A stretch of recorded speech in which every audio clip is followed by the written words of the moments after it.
Goddamn, guys. Goddamn. God damn, are you on the right bike? I don't think so, actually. Fuck me, dude. And um, it's good. God okay. damn it.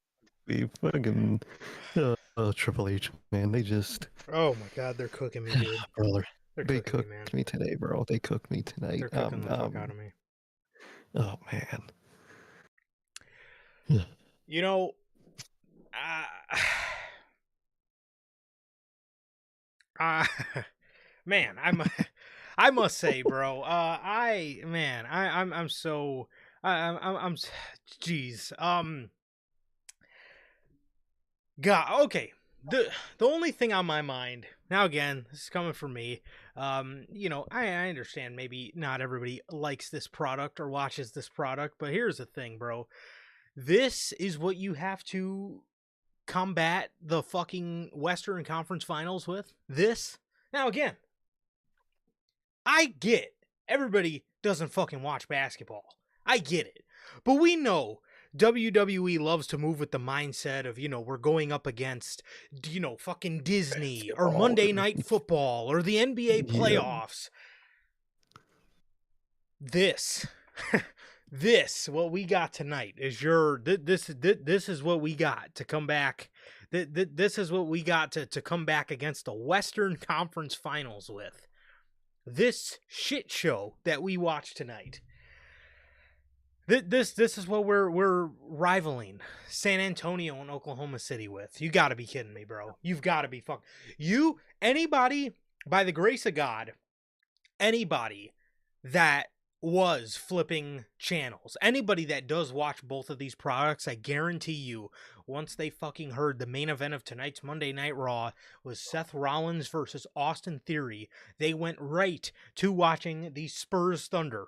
I can almost guarantee you. Now, me, obviously, we have a show to conduct here. Thankfully, I have a TV and a phone, okay? Because I, sure as shit, was not really trying to miss the Spurs and Thunder tonight, because we'll talk about that in a second when I give my playoff overview. But, brother, this is what we fucking have? This is what... Oh, don't you worry, Jeff. I got it right here. But, man, this is what we got, Ready. bro.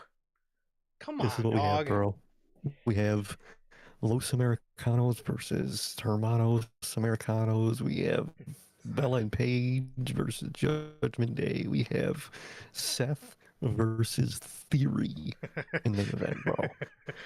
Brother. And, Fuck. oh man, I can't wait to dive into that fucking show Monday Night Raw, because up and down, I fucking hated that show, man. That ass, bro. You're a basketball guy. You got basketball right now. This week is the final episode of The Boys, man. So I've been watching the old season back. I'm halfway through season 2, man. And my whole time watching the show, I'm like, damn, I could be rewatching season 2, man. I'm halfway through. I could be rewatching that shit right now. But I'm sitting here. I'm watching Michael Cole say that Austin Theory calls himself the Pressure like 5 times in their main event match, bro. Like, holy hell.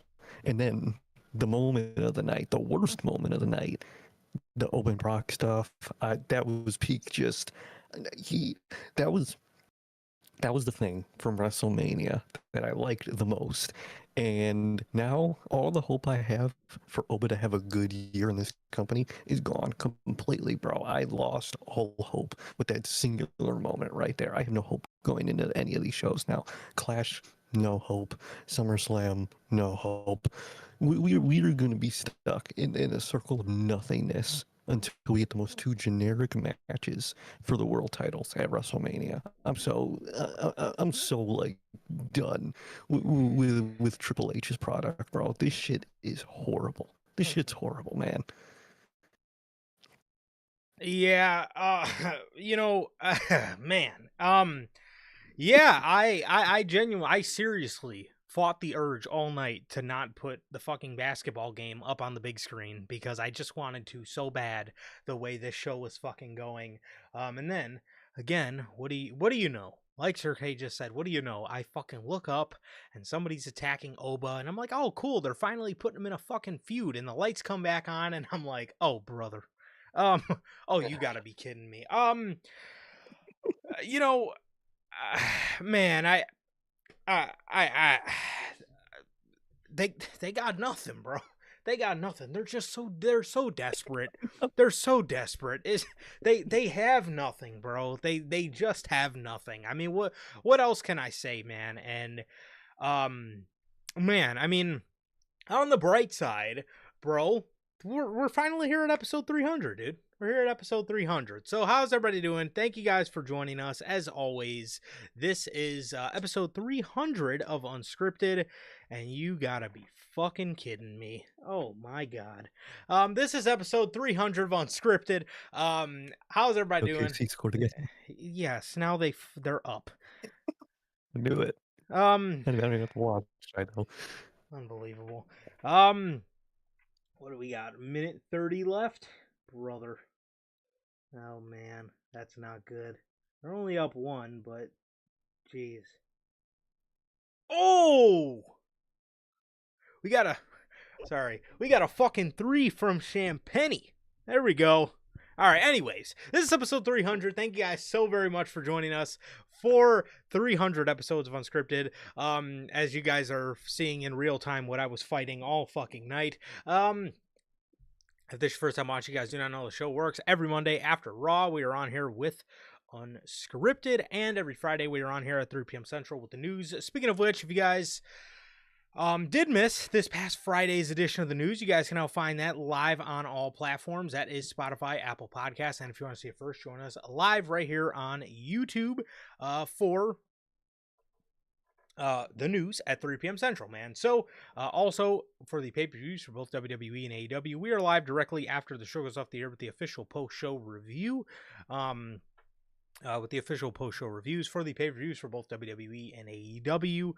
Speaking of which, we will be live this Sunday with AEW's Double or Nothing post-show review, man. So, with that, with all that being said, if you guys have not got a chance to get your hands on some of the official NHP merchandise, you guys can now find this live on the merch shop. That is bonfire.com.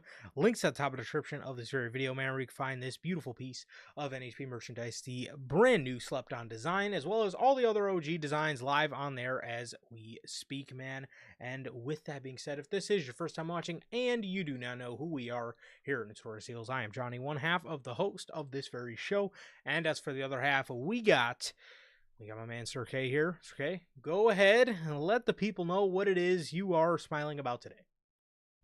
Man, at this point, I don't know if I'm smiling mad, but if I'm smiling about anything, it's because we're at episode 300, man. I'm excited for that. Funny enough, dude, genuinely, I'm being so dead ass with you guys right now.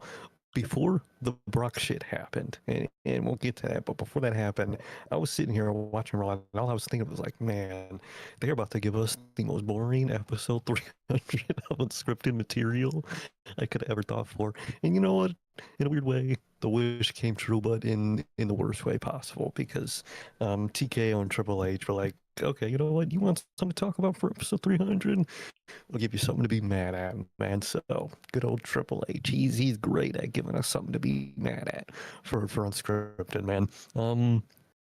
I'm doing good, man. I'm doing good. Just been chilling out, man. Been chilling out. Been, like I said, rewatching old season of the boys.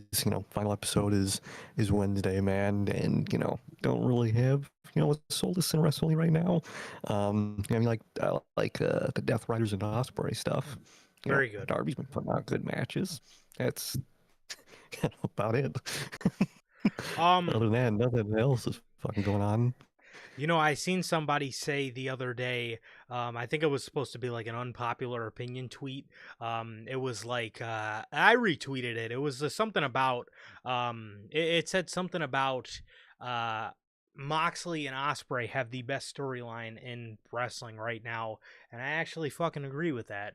I actually agree with that, because I genuinely can't think of anything else that I actually like when it comes on, I make a point to sit up and make sure I'm paying attention to see what what evolves next out of this. So I actually have to agree with that. I'm not I've been liking you talk about WWE, I've been liking parts of the Jacob Fatu and Roman stuff, but really, other than that, there's not much. There's not really much that WWE's got going for it at the moment, to be honest. There's really nothing. There's really not. I mean, so again, some of the stuff it's like serviceable, but it doesn't like jump off the page. Like the Becky and Soul stuff, for example. Like I like that, but it's not anything that's like a fucking, just spectacular feud on Monday Night Raw. It's a good feud on Monday Night Raw right now, but at the end of the day, it's kind of, again, it's not, just doesn't really move you, if that makes sense. Nothing against them. I don't think their feud is bad by any means, but just kind of, hopefully you guys kind of understand what I'm saying. But yeah, it just doesn't really jump off the page much to me, to be honest. No, really nothing. Like on paper, yeah, I really like a lot of the stuff on paper with Raw. I like the Seth stuff on paper. I like the Becky and Soul stuff on paper.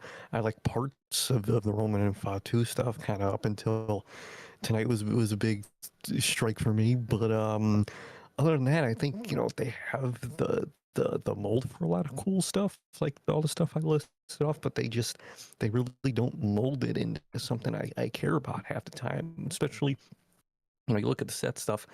I've really been liking Seth, and I do like Seth himself on TV right now, but he's surrounded by one of the worst group of enemies I could ever think of, man. And his allies aren't much better.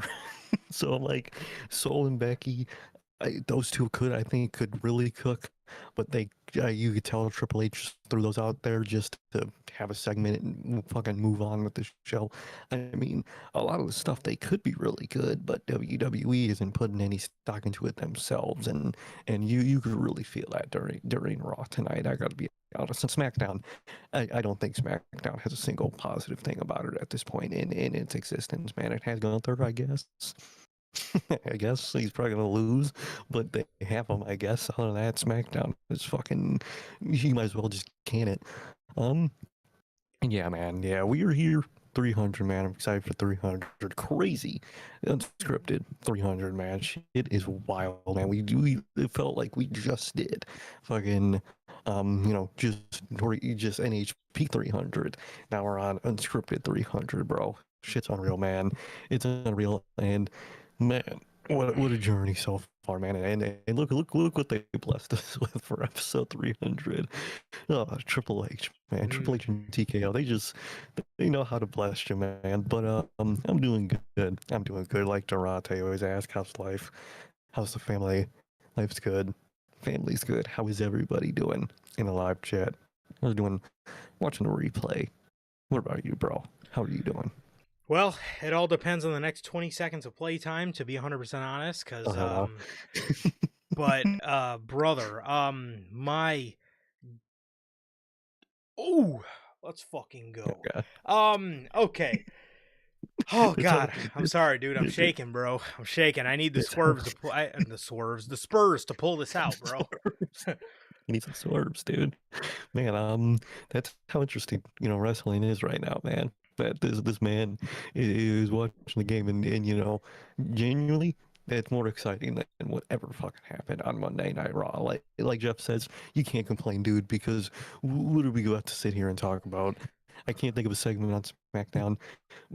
Actually, I unfortunately can. I was gonna say I got one. I can't actually. And my God, dude, my God, what is wrestling at this point, man? Okay, I'm sorry, guys. I don't mean to be so distracted. There's 11 seconds left in the game, and boy, is it getting down to a nail biter. They went to a timeout now, but Wemby just scored to put them up too. So I'm fucking hoping that the fucking whistle thunder don't get the whistle called for them again. But I'm doing good, bro. I'm doing good. Honestly, just enjoying my time, bro. Enjoying my time and just chilling, man. Just chilling. As you can see right now, I have been enjoying some playoff basketball. Been very much enjoying playoff basketball. What do we got? I think since the last time we were on here, the Spurs took down the Timberwolves, so they advanced to obviously the Thunder. And boy, this shit, I can already fucking tell by game one, is going to be a generational series, bro. If anybody's got a chance to take down the Whistle Thunder, it is the fucking Spurs, bro. And honestly, I've gotten more enjoyment tonight on my Monday night. I've gotten more enjoyment watching. Oh my God. I've gotten more enjoyment watching fucking Reggie Miller break down how Wemby completely terrorizes their defense than anything on Monday Night Raw, I must say. And of course, Shea fucking ties the game with 3 seconds left. So Jeff says he likes a good buzzer beater opportunity. Brother, hopefully we're fucking in store for a San Antonio buzzer beater right now, because I need this. I need a Wemby ring this year, bro. But no, the playoffs have been really good, man. The Cavaliers advanced to the Eastern Conference Finals. They got rid of the Detroit Pretenders. As look, I like Detroit, man. Just very sad to kind of see how a lot of their guys showed up in the playoffs. I hope they're going to be a great young team if they stay together. I hope they have a better chance this year or next year. Unfortunately, this year they had to go out as pretenders, bro. But now we get to see Mr. and Mrs. Pretender, James Harden and Donovan Mitchell, go out in the Eastern Conference semifinals. So, I digress. But no, I think easy Knicks are going to the finals. Not gonna lie, whoever wins Thunder Spurs is gonna win the NBA championship. You might as well consider this the fucking NBA finals, to be 100% honest with you guys, bro. Oh man. But You don't think the Knicks got it? unfortunately, no. I'd love to see it. I know their fan base would love to see it, but unfortunately, yeah, that ain't happening. That is not Let's see happening. that riot, bro. And they shit gonna look like Gotham City when they lose. This shit's gonna be insane. No, 100%. Oh yeah, they're gonna go absolutely ape shit. They're going to go ape shit. So, all right, let's see. What's going on, man? Oh my God, they fucking blocked Wemby. Oh, we're going to overtime. Oh no. Oh no, motherfucker, man, unbelievable, bro. God. Oh my God, was that Chet that did that? Oh, I shit. like Chet, but damn, God damn it. That's wild. That's fucking wild, bro. No, I'm doing good, man. I'm doing good. Like I said, been enjoying playoff basketball, man. As you can tell, this is the most lively I've fucking been all night. I apologize for the continuous distractions. I apologize for it, but man, oh my God, It sucks right now. Chet. Oh man, Chet sent it, bro. That's wild, dude. That's wild. Anyways, yes, I'm doing good. As for all you guys, man, how are you doing? How are you guys doing? It's Durante his ass. I am good. Family's good. What about you, Durante, Logan, Bell? We got my guy Jeff. We got David. We got Fleck in the chat. I'm gonna completely disregard what he has to say, but we got Fleck in the chat. I knew he was gonna say that. But nonetheless, I am doing good. Man. And yes, like I said, enjoying playoff basketball, just enjoying my time, man, and getting ready for hopefully what is 2 good pay-per-views coming up, man. So, yeah, that is that. Man, that is crazy. I'm pulling. I am seriously pulling for the Spurs to pull this off, bro. I need them to. I need them to, bro. I can't see Wemby go out like this, even though he'll probably be around for like another 20 years, but it's fine. Regardless. Yeah, you're young. Exactly. You can't let him be under Triple H. You gotta actually win something while you're young. Exactly, bro.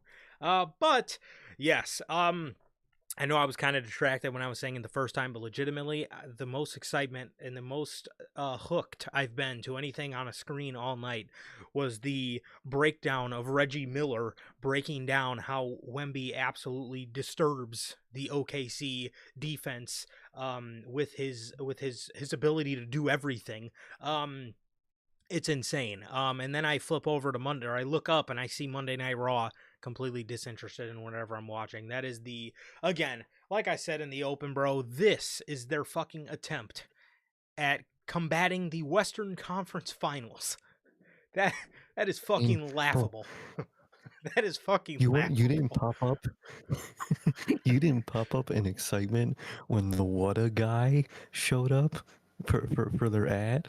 You know, the Whataburger guy, the Whata guy. I'll fucking You tell know, you you didn't what. pop up when they. Michael Cole was definitely a lot more excited than I was because I was not.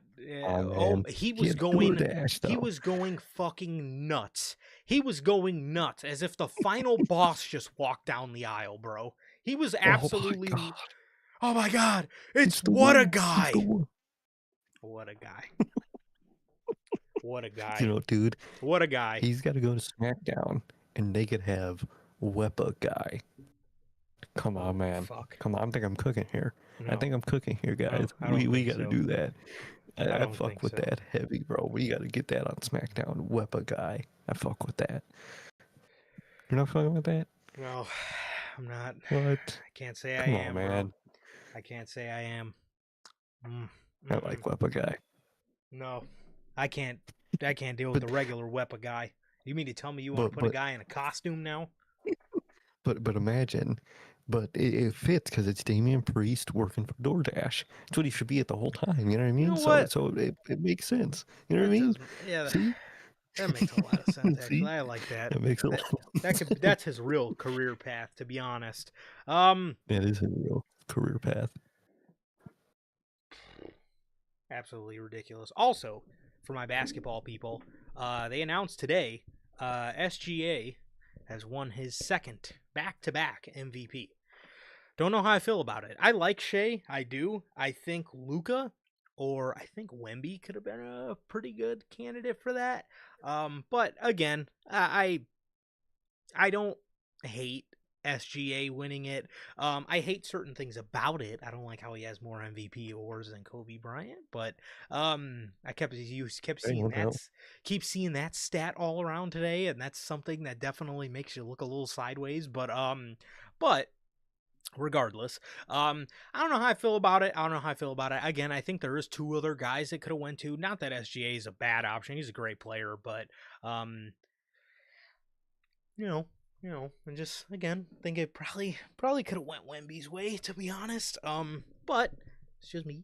It's just me. But again, he is a very valuable player, and I respect it. I mean, he's a great player, but again, I do think him and Luka or possibly two other candidates that should have been looked at a little stronger. But I digress. It's also crazy Luka didn't receive one first place vote. I think that is really kind of crazy. That's the craziest part to me, personally. But hey, we'll see, man. We'll see who the real MVP is with this with this Wemby Shea matchup in the Western Conference Finals. So we'll see. We'll definitely see. We'll see, man. I don't know, but yeah. I guess that brings us to AEW Dynamite. Yeah, man. It's peak right here, man. Ain't it? This actually, you know what? From what I can remember, I actually really did enjoy this episode of Dynamite. Now that I'm looking at Good shit on it. yeah, yes, yeah, okay. Now that I'm memorizing, okay, yes. Okay, yes, this actually was a pretty good episode of AEW Dynamite, man. It was a pretty good episode. This was your May 13th edition of Dynamite from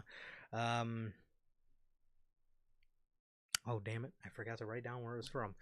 Probably from Fuck Nowhere, to be 100% honest. But wait, was this the? Hold on, I think is this the one in Texas? The one that's next to Houston that I was laughing about? Hold on, I gotta find the name. I thought that was a collision. Are you talking about Sugarland, Texas? No, that was Dynamite. No, Sugarland was it was from there too. Cause wasn't last week also? I think it's the same this week, to be honest. Wasn't it, Collision and Dynamite technically back to back? No, that was the week Turner passed. So that was last week. Oh, that was the week. So I think that episode was in fucking Sugar Grove or wherever the fuck they were at. Sugarland, Texas. Damn, so Sugarland, Texas. So where the fuck was that episode at? That's a wonderful assumption, man. That may be lost forever in time, And bro. maybe Yeah. we'll just say Polito Bay they were at. There you go. Yes, they were in Polito Bay, Los Santos, for this episode of Dynamite. As the show opened up with the very star-studded tag team match of Christian Cage and Cope, the Young Bucks and Orange Cassidy, versus FTR, Tommaso Ciampa, and the Dogs. Dogs. Sergey, do you got a The dogs. Sergey, do you got a problem with the Dogs, bro? What's your problem here? I fuck with the dogs, I do, but like, why are they here in this city? What really, if I'm being honest, why is this happening in the first place? Why is Come on, Cope man. and Cage teaming with who they're teaming with? Why are they facing Tommaso Ciampa? Why is he still helping FTR? Why are the dogs there? Like what? Oh, brother. The My dogs. God. How did they get roped into that? I would have, I thought it was gonna be. they could be feuding with the conglomeration. I swear, I thought no, not the collaboration. I thought it was the Don Callis family announced to be in that match instead of the dogs. I swear, I thought I remember that.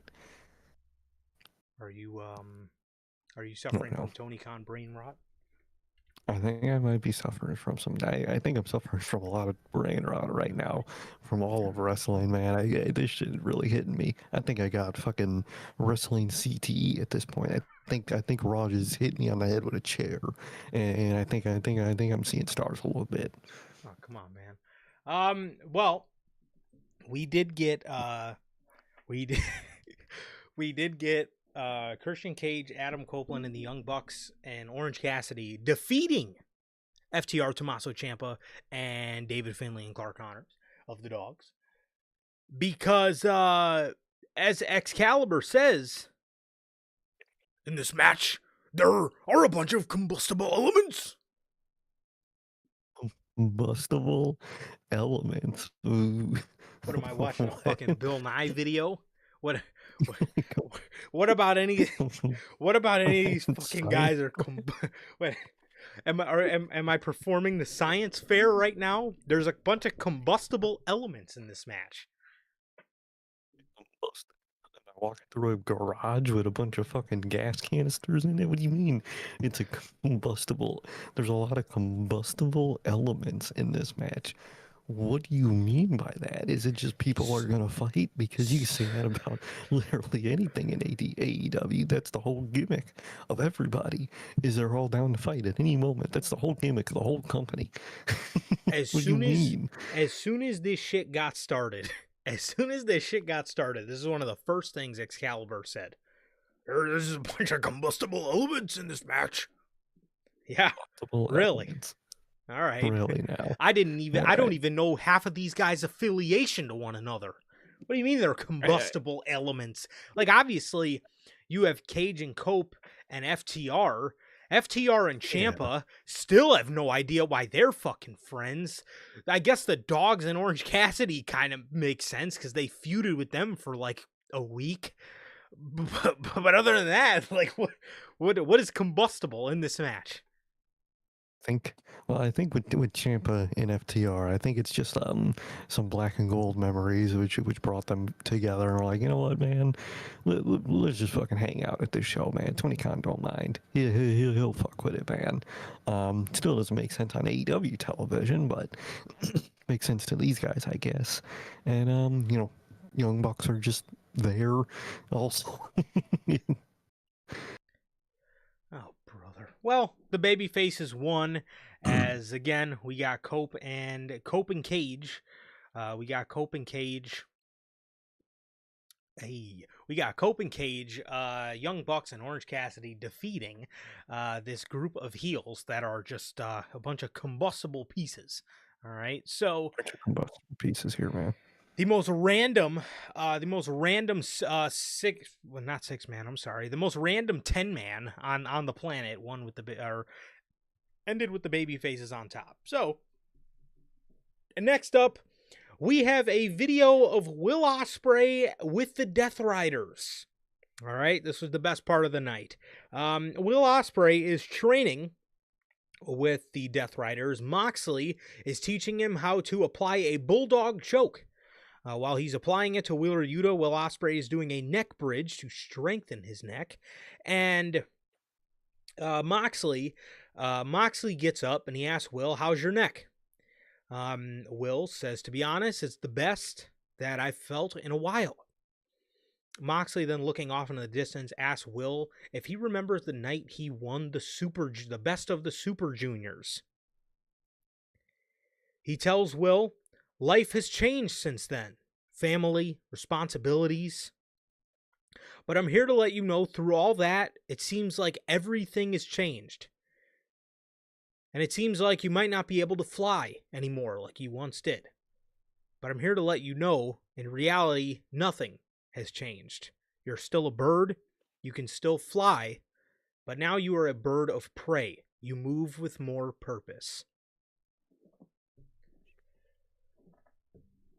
I don't know what the fuck he said, but that shit was dope as fuck. All right, that shit was so fucking cold. I was like, man, he is fucking spitting right now. And after a couple tries, I finally understood what he meant. But go ahead. I think birds of prey are technically like birds that eat like are actual like predators and not like prey, like your average fucking like cardinal. I think that applies to like falcons and eagles and birds that actually like attack and actually eat shit. So I think that's what they mean. Either way, dude, like you said, coolest shit ever. I mean, the Death Riders are just, you can't get cooler than these guys, man. Their vibe, their brotherhood, their family aspect, dude, and just like the way they just the way they're always wearing street clothes, they're always in like the coolest, just random locations, man. They're on a roof, they're in like the underground area of a fucking arena. They're always in the coolest spots with the coolest shots. And they're just doing cool shit, man. I love the Death Riders, and I really like the thing and the story they're telling with Will Ospreay, the strengthening his neck, that just, helping him lock in, dude. That's super cool. I love the story they got going here, man. Love the vibe, and I really enjoy this, man. I really like that, they kept the Death Riders together with Mox in it. I'm very grateful they did that, man, and I like what it produced with this Will Ospreay stuff. It's the coolest thing on the show every week. It's the coolest thing in the business every week, if I'm being honest, man. And I love it, man. I love this one. That little speech he gave him was super sick, and I do like how, at least so far, they're playing it up that Ospreay's neck is seemingly getting better kayfabe wise, and I really hope, like I said last week, that is one of the goals of the storyline, is to kind of have this, strengthen himself. So, that's not a weakness that they're gonna fucking pile drive him for every other week, man.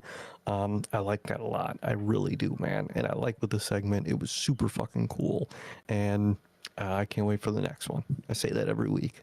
No, 100%, man, 100%. So like I said, jokes aside, after obviously listening to him a couple times, after being completely mesmerized by his aura, I'm assuming what he's telling Will Ospreay is, you're still a bird, you can still fly, you just got to be more of a killer. It may seem like you can't fly anymore, which I'm assuming, is a little play on, Will Ospreay, I guess, freshening up his style a little bit.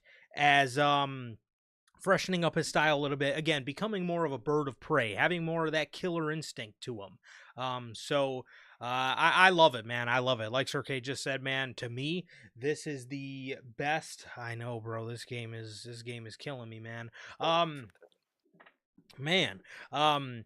So yes, again, like Sir K just said, man, this storyline to me is the best thing in wrestling right now. It's at least what I find myself sinking my teeth into most. I just really enjoy the story they're telling with, after everything, the rivalry that the two parties have been through, Will Ospreay and the Death Riders, it's like now these guys find themselves helping him, become the best version of himself and reinventing himself into, like John Moxley says, a bird of prey, which I'm assuming is unlocking his killer instinct, maybe freshening up his style a little bit more, remembering who he is as a performer. So I love it, man. I love it. I think this is just genius, and you see it a little bit later in the night with Will Ospreay's return to action. It's a little bit more of a mat based. It's a little bit, you see a little bit more ground type of style with him. You see a little bit more technique, mat technique over aerial technique. So I love it. I think it's brilliant, and I think this could be a great way to just write it into storyline with freshening up his style, because again, at some point we all knew with Will Ospreay, you're not going to be able to hang on to him, doing his very aerial style his whole career. Now, as he gets older, he can still do it here and there, but it's not something that's going to be sustainable for him to have a long career. And having the Death Riders and having being able to write it in story as to why he's changing and why he's evolving as a performer, I think is the best way you can go about it. And I think it really shows the thing that I've said for years about AEW. Whenever they don't produce good story, this is why I always held them to the standard of that being bullshit, because when you do something like this, AEW is clearly capable of telling good stories. It's just when they want to do it and when they don't. So and for a long time, they didn't. They just leaned on the excuse of, that's not what we're about. We're not cinema. We just want to have good matches. We're not like WWE. When it's like, no, you don't have to. Just because you're telling a fucking story doesn't mean you're WWE. But it's again, this is why a couple of years ago I was very harsh on AEW for not telling stories, because like I said, they ran bullshit excuses like that when I know very well what they're capable of in the story department. So yeah. Most definitely. So after this, Jack Perry, Jungle Jack Perry, that is, he reveals that he is going to bring the Young Bucks, Kenny Omega, and himself to help Jericho and the Hurt Syndicate in Stadium Stampede. It then transitions over to Ricochet, where he reveals Mark Davis, Andrade, and the Dogs are going to be helping him, along with him in the Demand. So your Stadium Stampede match for this year is Jericho, the two guys of the Hurt Syndicate, the Bucks, and Jack Perry, right?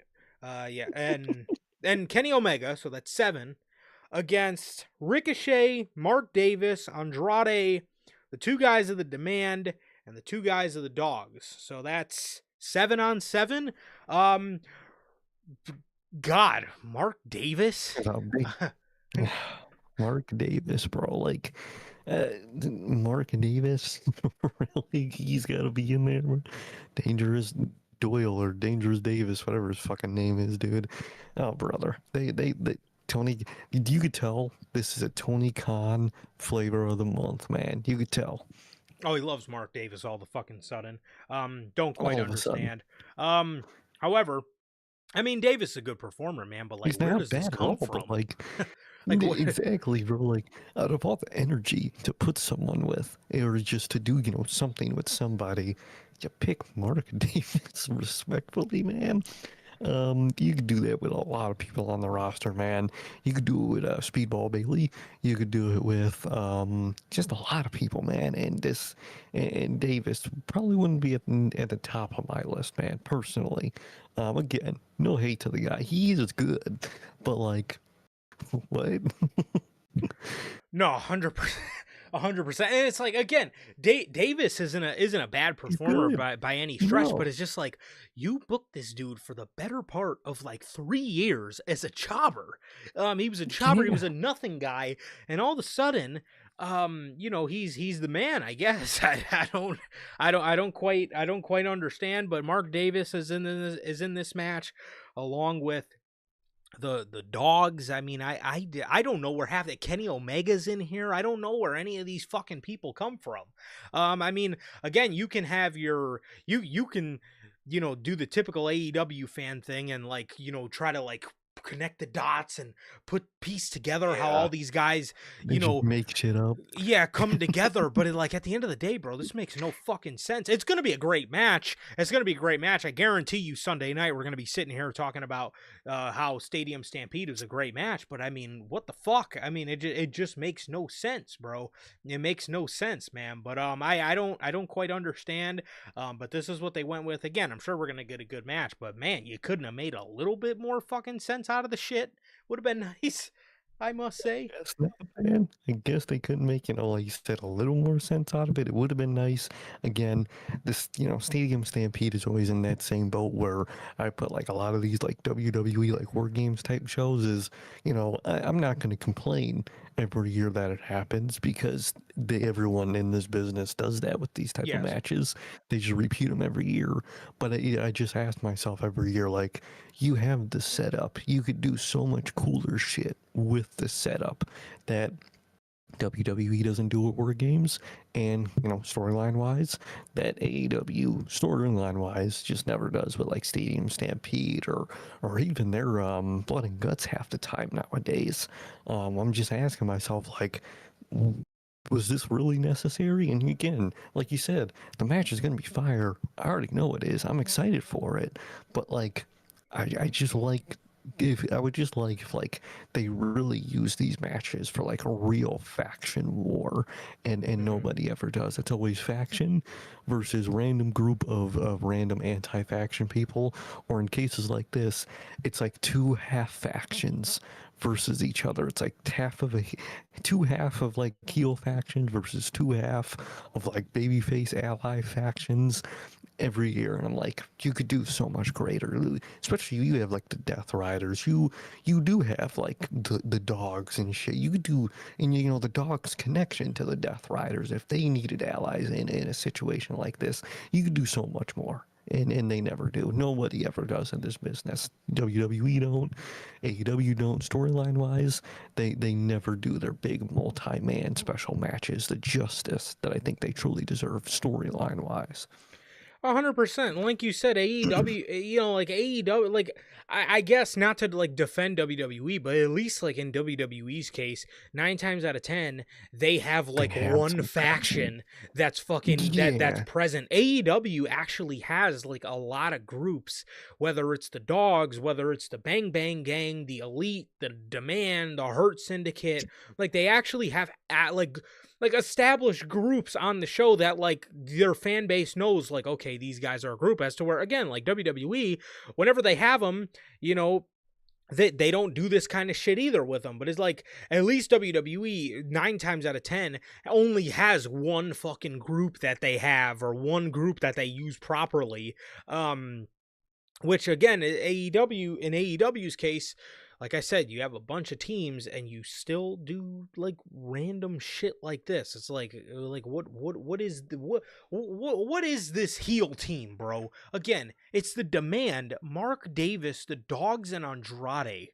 What in the blue hell is that? Dude, why are the dogs like allies with every heel faction? I don't get it. They literally were in the night earlier helping other heel factions. It's like, why? Why at one? There's always with AEW, bro. There's always a heel faction and a babyface faction that like just plays support for every other faction, whether heel or face on their respective sides. Like, I don't understand the need for that all the time, dude. Yeah.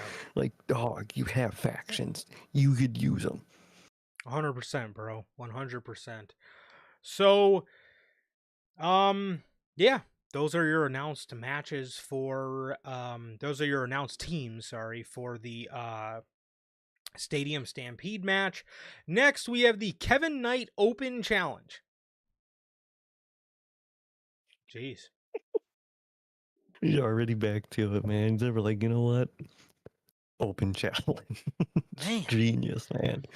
I'm God. a little shocked we're getting this on Dynamite. Normally we see the TNT Open always on Collision, but Tony Khan decided this would be a great On the B night. show. Yeah, decided this would be a great night to put this on Dynamite. So Kevin Knight, ooh, I'm so stupid. I accidentally put Kevin defeated Knight. Damn, who did he actually face, bro? Fuck. Shit. Kevin defeated Knight. Fuck. Man, I didn't know he had a fucking match with himself, man. He just fucking ate the pin to himself, bro. That's crazy Oh, work. my God, who He's did gotta he go do the face? research. Hold on, let me go. This is too goated. I ain't never seen this before. I No, read it forgot. in my head, and then I was like, wait a minute. Who the fuck did he face? Okay, it wasn't him. Oh my God, I'm so okay. Yes. Oh, that's even worse. It was a return, bro. Kevin Knight defeated a returning Brian Cage after 14 months away from action. Brian Cage comes back. Dude, he's back. Vanilla Gorilla. He was back, man, and guess what? Guess what he did, man? He lost. Oh, No way. are you kidding? No Oh way. my God. He must have Not been Brian Knight Cage. that I was talking about in my notes. Kevin defeated Knight. Is he Knight? Exactly. Oh. I think he might be Knight, man, because it's a night for his AEW run. Yet again, man, this has got to be a record. Him and Lance Luthor, Lance Loser, those two like go neck and neck for the biggest loser in the company, man. Every year, Yeah. every time, every match, they get a chance to. It's no, I'm gonna lose. I'm gonna lose more. I'm gonna lose more, and they always one up each other, man. Two of the biggest losers. No, 100%, man. 100%. He's back to doing what he does best, man. He's back to doing what he does best, and he's right back where he was before with his boy Paul Wall. His boy Paul Paul Wall, Boy, yeah. Riff Yeah. Again, Lance Loser. He comes out for this open challenge after 14 months away, and he loses. He loses to Kevin Knight in the open challenge, which Speedball came out in gear. Me and manager Logan were talking about this dude, and we actually had the same idea, bro. I thought because he was in gear, I thought Speedball was going to answer the open challenge himself, and just again challenge his boy Kevin Knight to a match. I didn't necessarily foresee him turning heel here, but I when he came out in gear, I was like, well, this is weird. Why is Speedball coming out in gear? And then we found out why he came out in gear, because after the match, he called out Darby Allin for the world title. Brother, All right. see, here's the thing. Yeah. I Okay. get that you want to I get that you want, Darby to face people. I get that you want Darby to, be facing people every week. But I gotta say, their setups for these are all the same. Like you can't do something a little different where like maybe somebody like goes up to him in the fucking hallway and like says something to him.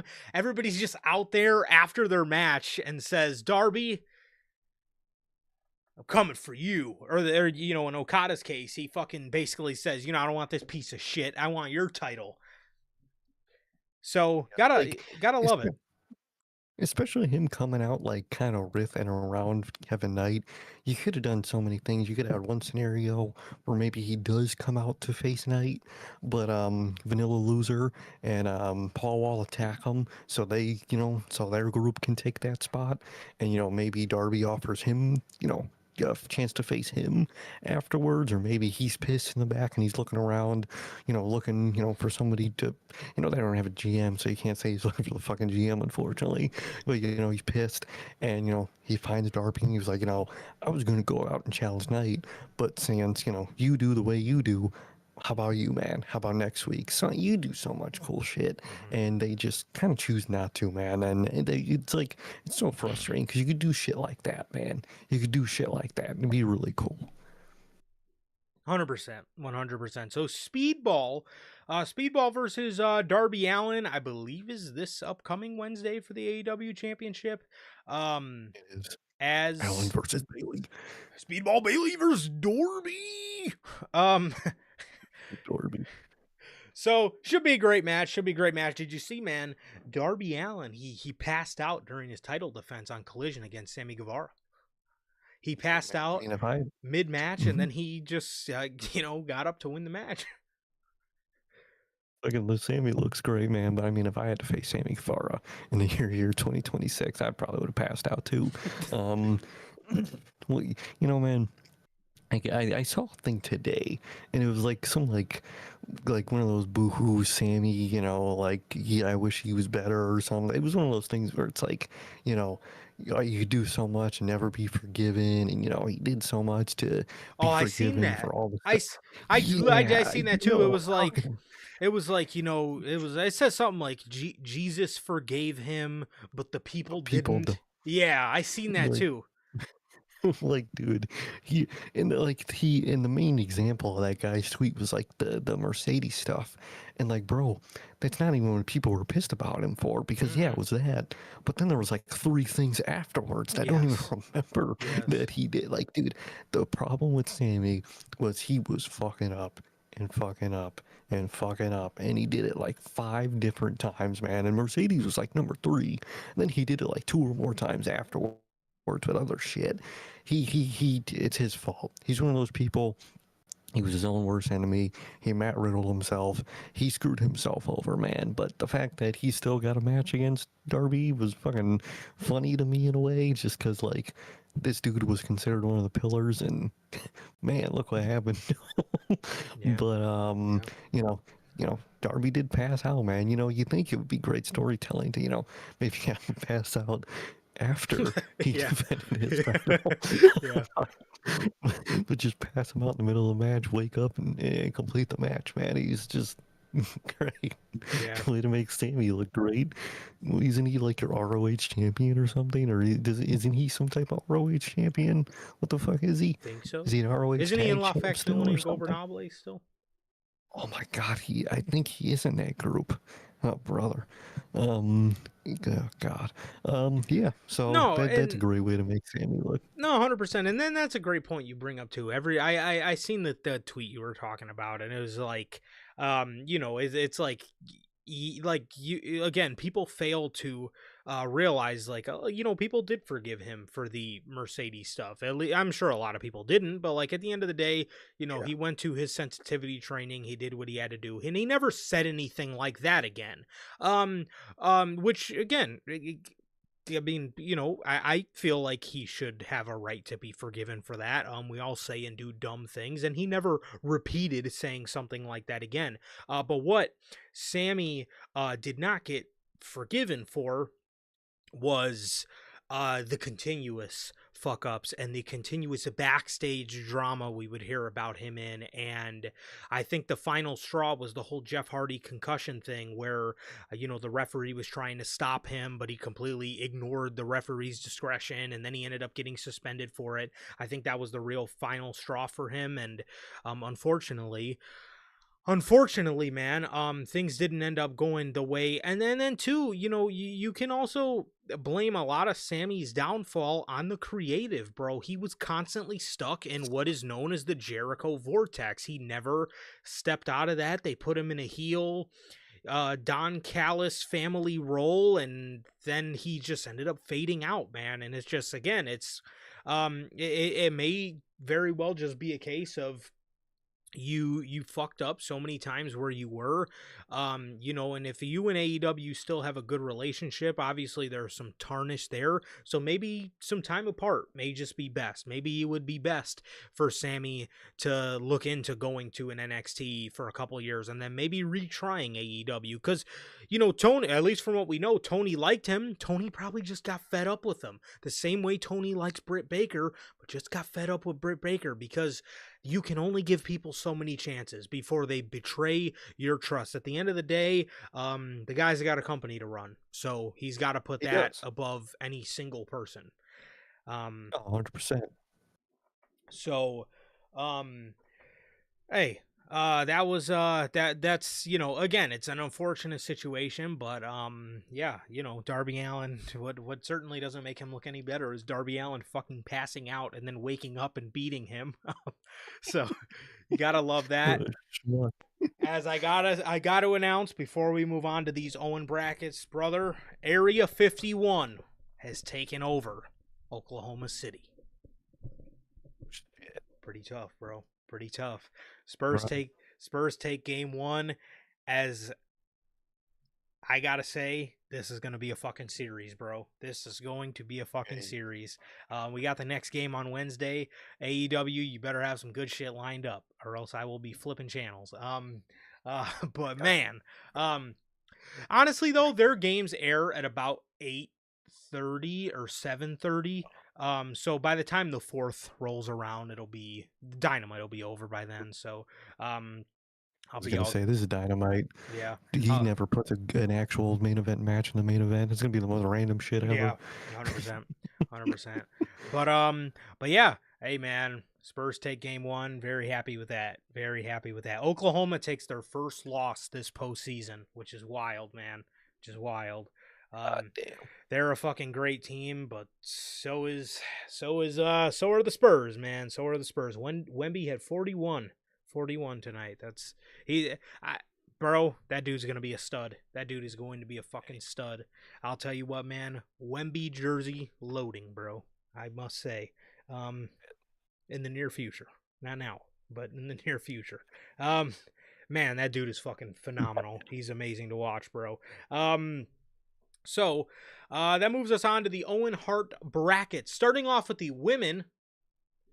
As you can see here on your very screen, they kick off at Double or Nothing. I believe, yes, they culminate at Forbidden Door. As the women's bracket, we're going to start on the right side. We have Mina Shirakawa versus Athena. Sky Blue versus Sari. We have Persephone versus Hazuki. And Willow Nightingale versus Alex Windsor, which is the Double or Nothing match. This is the match that's going to kick off the Owen. Sir K, bro, who in the world do you see coming out of this one? Because unlike the men's, this one, I could see maybe a couple different people winning this. Yeah, the women's one is interesting. I could see a couple different people winning it. Maybe this is when they finally use Athena on AEW television. There's that chance. That's the exact, likelihood is that. Saray, whatever her name is. I always hear how insanely good she is. So maybe she might be like a Tony Khan flavor of the month. I actually wouldn't doubt that. Alex Windsor, due to her, Osprey relationship, let's be honest here, I could see, and maybe this is when they finally use Willow. And I personally really like Persephone, but I don't think she has much of a chance here. Genuinely, I think I'm gonna let it play out with this one, man. I really have no clue. I could see a lot of people in this one. Hazuki, no clue who that is. Respectfully, not an ounce of a clue. And I really don't know who could win this one. Maybe I'm going to give the most I could think to either Willow or Alex Windsor. I feel like whoever wins that first match of Willow and Alex Windsor is most telling, because I feel like those two themselves are the most likely. So we'll see. Is Willow still the TBS champ? She is. No, brother. Okay. Brother. So maybe Alex Windsor. I don't know, man. What about you? What do you think about this? Because for the women's, I really can't put heads or tails on it, man. I'm in the same boat as you, bro. You look at the men's bracket, and you can easily be like, okay, this is blank's tournament to lose.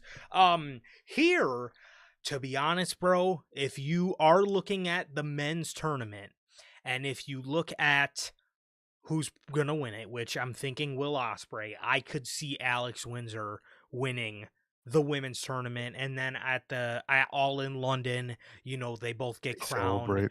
AEW women's and men's world champion. I could absolutely see that. But if you take that out of account, I could see on the other side of the bracket maybe Athena. But honestly, bro, I'm gonna throw my name in the Alex Windsor hat.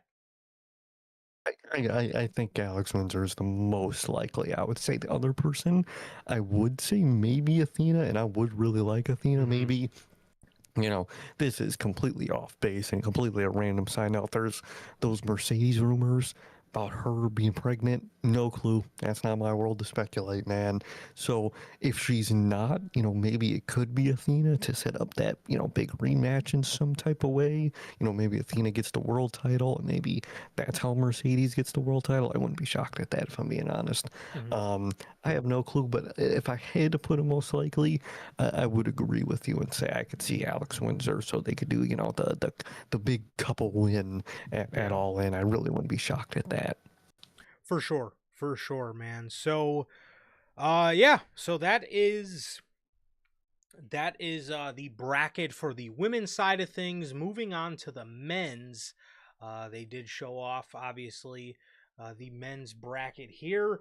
As you can see on your screen, this is what they revealed to be the men's bracket for the Owen Hart Cup. Now we have two kickoff matches at Double or Nothing for the men's side of things. Starting off on the right side, we have Swerve Strickland versus Bandito. So that kind of culminates their feud and kind of lumps it in with the Owen as well.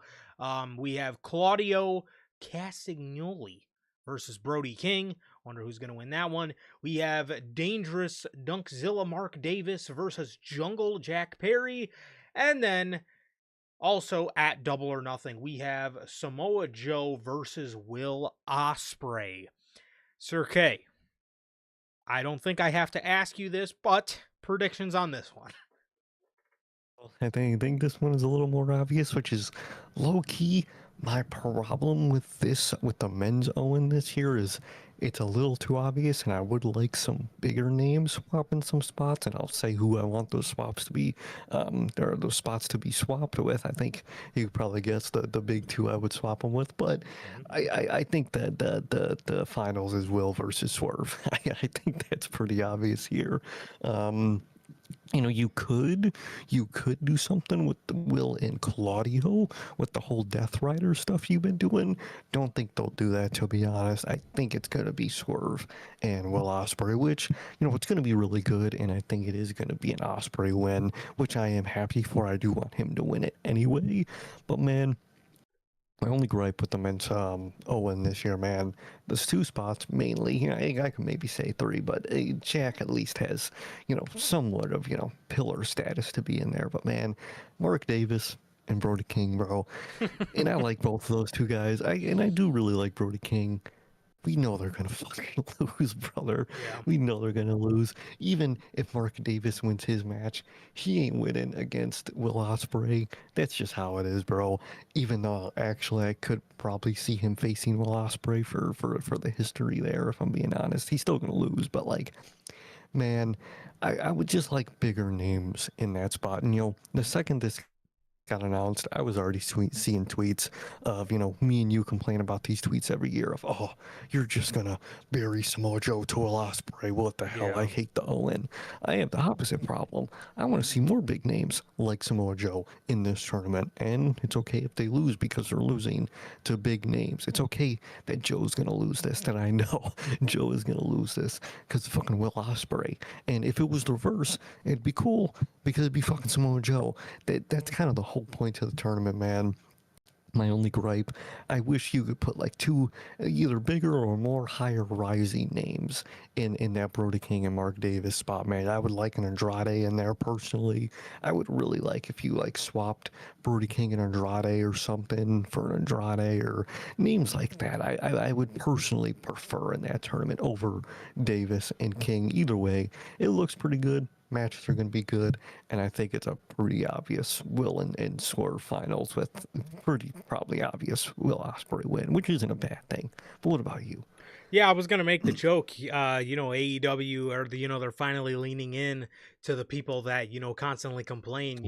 This year, I guess they don't really have anything to complain about, even though apparently you've been seeing tweets about Samoa Joe, and it really goes to show you can't make anybody happy. So at the end of the day, brother, just put the fucking big names in there. Why the fuck Mark Davis and I'm sorry, but Jack Perry and Brody King should be considered for an AEW championship match is ridiculous. Now, Claudio, I guess kind of makes sense, being that, you book him very dominantly. So, I can see why, he would be in there.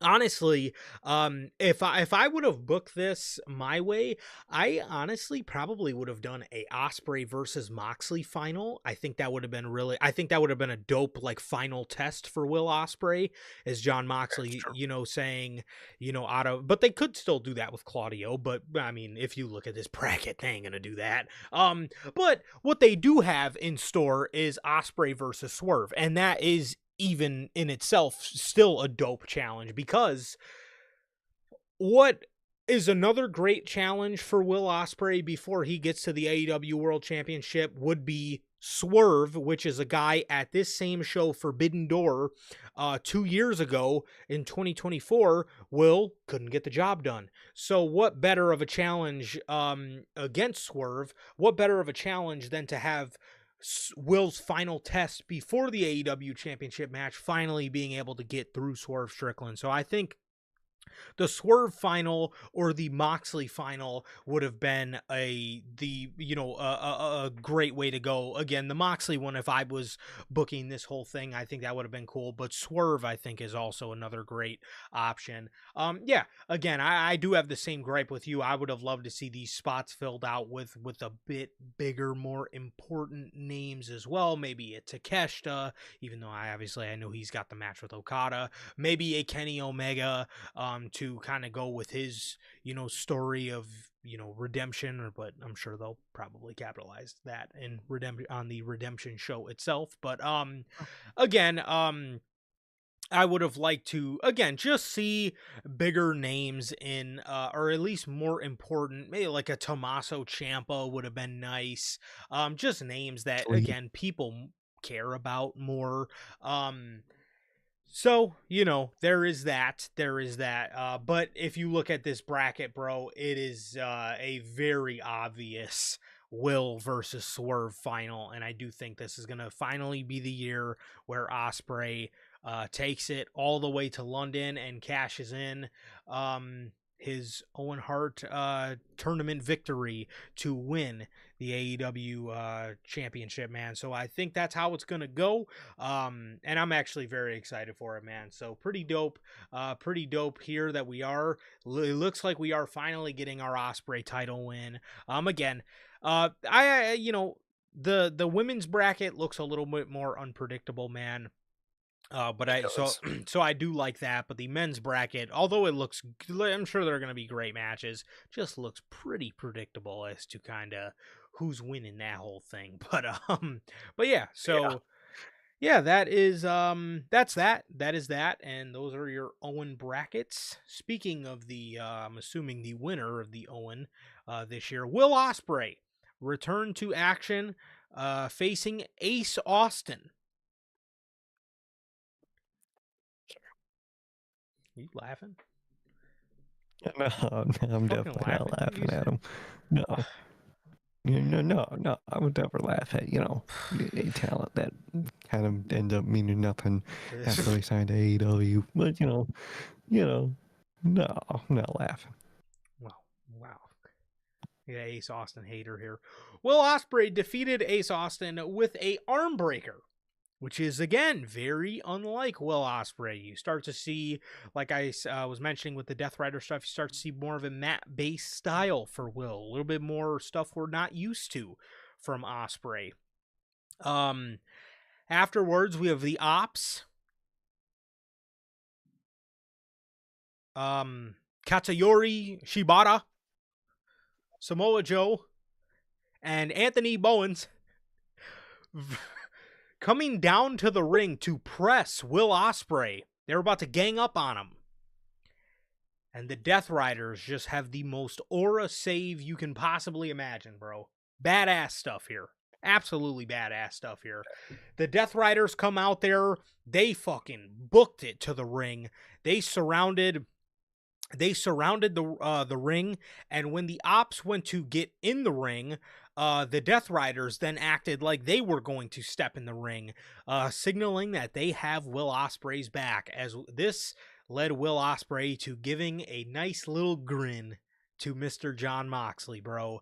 Complete badassery, bro. If I gotta say, everybody, man, for anybody that does not think this is the best story in the business, I don't know what you're thinking, bro. I don't know. This group has ridiculous fucking aura, bro. Coming out here to save Will Ospreay, I literally wrote in my notes, Death Rider aura save, because all that was going through my mind during this save was, holy fuck, this group has aura, bro. Complete fucking aura. A lot of aura.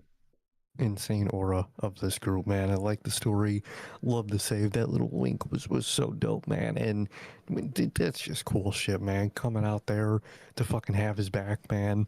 That's so dope, dude. I'm glad they're doing this story, man. And you know, this shit just makes me think, especially when I'm watching Raw, this is dead ass what they're about to try to do with Seth and the Street Profits and fucking LA Knight and Joe Henry, bro. And oh my god, is it gonna be the most orderless version of this on Monday night, man? I'm waiting for it, dude, because this is exactly what they think they're doing with that shit, dude. And my god, dude, I mean, you know, it could have worked if, you know, Seth had better allies. I'll get to that on Raw, but man, either way, dude, super aura, the Death Riders, man. Love their progression and just evolution and the group has had, dude. I really love it. And dope ass segment, man. I mean, you know, yeah, I was real scared for Will Ospreay. You know, Ops, they gained the ruthless ally and new member of Anthony Bowens. So I thought he was done for, man. But they came in for the save. Love it. This group is so dope, man. I really hope this group gets the recognition that they do in a couple years, man, because I gotta say, I really hope so. I gotta say, man, complete fucking aura, bro. Even when they had bad TV, even when they had bad creative in that world title run, bro, still had aura. I'm sorry. I'm sorry, they bro. really did. They always, yeah, their aura has always been off the charts, man. They had bad creative, but they had aura. Exactly, they always had aura, man. And now with good creative, it just launches it. It really is, man.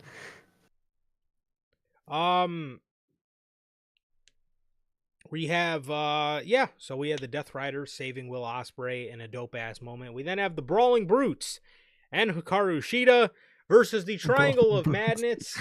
What? What's the tag team? I didn't know Sheamus and Pete Dunne and them were in the company, man. I didn't know the Brawling Brutes were here. The Brawling Birds. Did I say the Brawling Brutes? Dude, without a fucking beat. I fucking did say that, didn't I, bro? Yeah, man, Brawling Brutes. I was like, wait. My bad. Well, he's not Pete Dunne anymore, bro. He is which one is he? Rio Americano. He's Rio. Okay, I always forget which one he is, man. My bad. Man. The Brawling Brute, the Brawling Birds and Hikaru Shida defeated the Triangle of Madness by way of DQ. Why the fuck is this match happening? Honestly, I can see them planting seeds just kind of for Tekla and Alex Windsor. I can see it. They've kind of teased a feud anyway, so that even kind of further my point about the Owen. So there you go. I could definitely see that, man. I think that's definitely the goal. They love Tekla, man. She's gonna give her, you know, everyone's bitches and all that shit, and dumb bitch. She's gonna, you know, exactly, dumb bitches, and she's gonna hit it again every week like she does every week, and that's going to be the main story. They're going to go into All In with, Alex Winter is just one of those AEW, quote, dumb bitches, per Tekla, and that's going to be the whole story, man. And in the main event, in a very amazing match, Darby Allin defeats Konosuke Takeshita. A lot of wrestling fans are sitting on the fence with this one, man. I see a lot of people saying Darby's reign makes the AEW World Title look meaningless. Other people are comparing it to the World Champions of the other company and say that it makes Darby Allin's reign look like one of the best ones. Where do you sit? I really like it, man. I really like it. I mean, AEW does do these kind of things a lot with champions where, they're just having weekly defenses or whatever. But the fact that this isn't, just the TNT title or the fucking NWA title, whatever the other titles are called, man. Yeah, I can't remember them really doing this with the world title, not in a scale of where it's a title match every week back to back like this. This is seemingly, the first time for the AEW championship specifically. I'm down, man. I like it. I think they've been putting out good matches. I like Darby. It fits to the Darby character on television and who he is and what his mindset is, man. And I really like it. I'm interested to see, how they do this post Double or Nothing, if he is still the champion, because, my big assumption with all this is story is he's, gonna exhaust himself out and MJF's just gonna win at Double or Nothing. Now there's like a good 50% chance where, he retains at Double or Nothing, man, and I'm down for either outcome. I'm just interested to see, the post Double or Nothing, future of the title reign is, are we still going to get the weekly matches? Are they still going to be running the story where, his body's breaking down? Or maybe they're going to start pacing him, maybe character-wise, he's going to have to start pacing himself because, he's going to be, gassed, essentially. Very interested, personally. I like it. I don't think it devalues the title. If this was the story that every AEW champion went with, yeah, I would be annoyed. I'd be sick of it. At least for the AEW championship, this is the first time we've seen really something like this. I like it. I'm down. The matches have been good. I like Darby. I'm one of those people that always wanted him to be an AEW champion, AEW world champion. I'm pretty happy with what I'm getting, man. Personally, man. But what about you? I am kind of, I am kind of, I'm sitting in the gray area of the whole thing. Obviously, I'm not one of those people that are saying, this title reign, because he defends it so much, makes it meaningless. I don't think that at all. What I just hope they do kind of pace themselves with Darby, only because I'm going to be honest. I don't really want to see Osprey and MJF again. I don't. I think you could wait a little bit longer before you do that rematch. Personally, only because what was only 2 years ago when they had their feud for the international championship. To me, I just think Osprey and Darby is something that I personally want to see. Now that's just personal preference, but for me, Osprey Darby is something that I want to see personally a little bit more on a big scale. The only time we have seen that match was on Dynamite Holiday Bash, and it was really fucking good. And I would just love to see what they can do in a main event setting of an All In, which. Again, we've seen MJF and Will Ospreay at All In on not the main event, but we've seen them get 40 minutes at an All In show before, man. So I just think, I would just personally rather go Darby Ospreay, and I would like them to kind of pace it because they are kind of starting to run the story of Darby's kind of breaking down, his body's kind of breaking down, which does kind of lead me to believe MJF will be winning this at Double or Nothing. So there is that, but it's interesting, man. It's really interesting, and well, wasn't there something that happened that dude, I was telling you a couple days ago, there was something I thought that made me think that MJF would lose, but I can't remember what the fuck it was. Was it the where they were like overdoing it with his fear of losing his hair on Wednesday when he was like walking past everybody that was bald Oh in the yes, company or something? Was yes. it that segment? I was thinking it was probably that.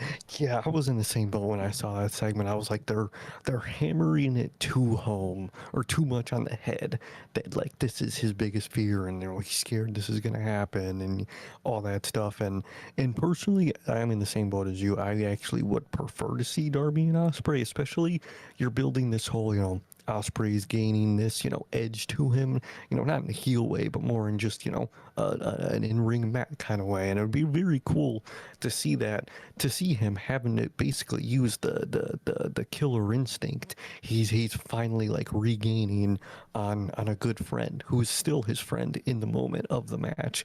I would very much really like that story and that dynamic for Will Ospreay for All In, but like you said, and I think you're about to go into with that, that segment they did on Dynamite. I actually think it might be MJF is starting to get the more likely for me at this point. 100%, 100%, man. And the thing is, too, another reason I think Osprey Darby is the better way to go. Darby is a guy that beat every member of the Death Riders. How the hell are the Death Riders going to train Will Ospreay to take down a guy that holds singles victories over all of them? The last time they all faced each other, I believe he has victories over every single member of the Death Riders.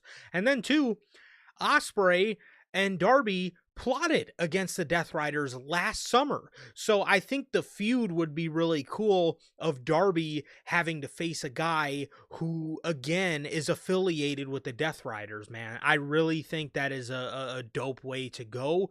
I think it's a dope way to go. I think it's just a doper story. Excuse me. What is going to be the story between Ospreay and MJF? Is MJF going to dip into his Face of America bag because there will be in London again? Like what Oof. really excuse me, what really is going to be, the hook of that match, you know what I mean? I mean, what ground do we have to cover? They didn't really cover any real ground the first time they had a story with each other anyway. It was MJF being the face of America and he fucking hates London and he's going to London and he's the American champion. And I mean, so I don't really care to see it. I just personally don't. Two phenomenal performers. They had an excellent match that year at All In. But again, the story for me just didn't really hit home, as I think you could really do something interesting with Darby and Ospreay, again, being Ospreay's affiliation to the Death Riders, man. So I think it would be dope. But that's what I hope we get.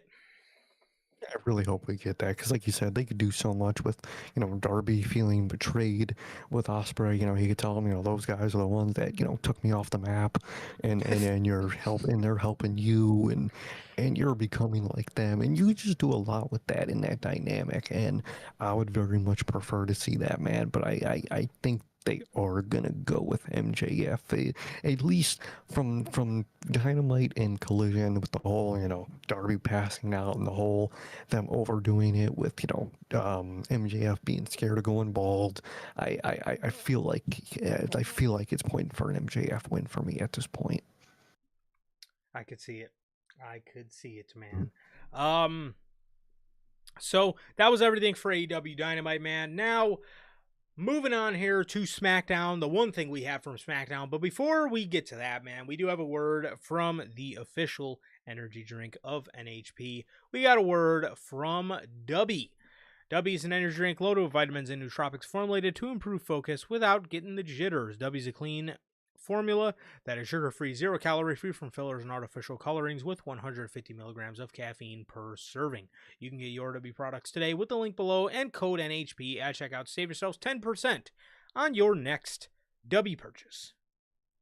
Really always gotta shout out Dubby with the workout, whatever you guys need, may need the energy for, man.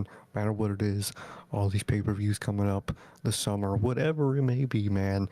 Dubby's got you. It'll keep you up. It'll keep you focused. You'll have the energy. You won't have the jitters. And it'll taste good.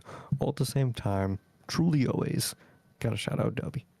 Yes, sir. Yes, sir. Shout out and thank you, as always, to the great people over at W, the official sponsor of what we do here at NHP. That's what we do. SmackDown. Oh, brother. This shit sent me into a frenzy when I seen it. Brody. This man, okay, they announced a fucking segment. Gunther was going to decide whether he stays on SmackDown to challenge Cody for the WWE title at Clash in Italy. Brother, What? Was that not the whole point of Paul Heyman? Paul Heyman came out there with Gunther with a contract for the match with Cody.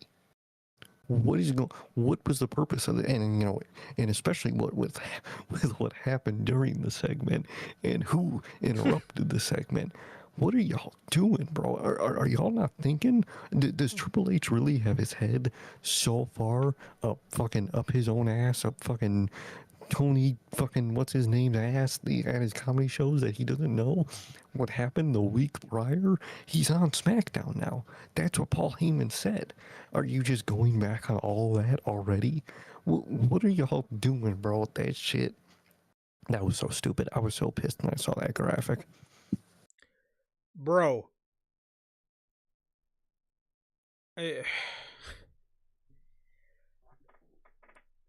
Paul Heyman said last week on this show that the deal with Gunther was to get him over to SmackDown for a world title shot. You mean to tell me 1 week later, Gunther has to make a decision whether he's going to stay on SmackDown for the match? I got a question. That's right. Wasn't the SmackDown creative supposed to get better because Road Dogg was gone? It was supposed to, man. It was supposed, he was the big problem, man. It's not like, the whole system itself is the problem, but no, it was supposed to get better, man. I thought that's what we all read. Gunther, and then what makes it even worse, Gunther comes out there and he's acting like he ain't gonna sign it. Bro, so I want the title. So you don't want to. So now you don't want to. So okay. So let me get this straight. You made Paul Heyman arrange this deal, and then you come out here a week later acting like you don't want to sign the shit. To the point where Royce Keys comes out and he tells Gunther, "If you ain't gonna sign it, I will." Get the fuck out of here, man. If you don't take your ass back to Dynamite, man, what? You're telling me you had Royce Keys interrupt Gunther when you already made Gunther look stupid. Let's make him worse by having this fucking almost dead-on rival loser fucking interrupt him and fuck with him. Brother, what are we doing here, bro? You don't do nothing with the guy for months, and this is what you do? You have him make Gunther look like a moron? What? What in the blue fuck has Royce Keys done to waltz out there and sign a contract for a title match against Cody Rhodes? What is yeah, right. Is he Cody's friend? Is he Yes. Cody's friend? Is he is he an AEW buddy? Is he? Yes. I mean, or what? How Whole things. how do you manage? How do you fucking manage week by week to make the firing or the letting go or the mutual departing of Road Dogg look dumber and dumb? How do you make it look like it's your fault more than his every single week that we move on? Royce motherfucking Keys is out here to challenge the WWE champion.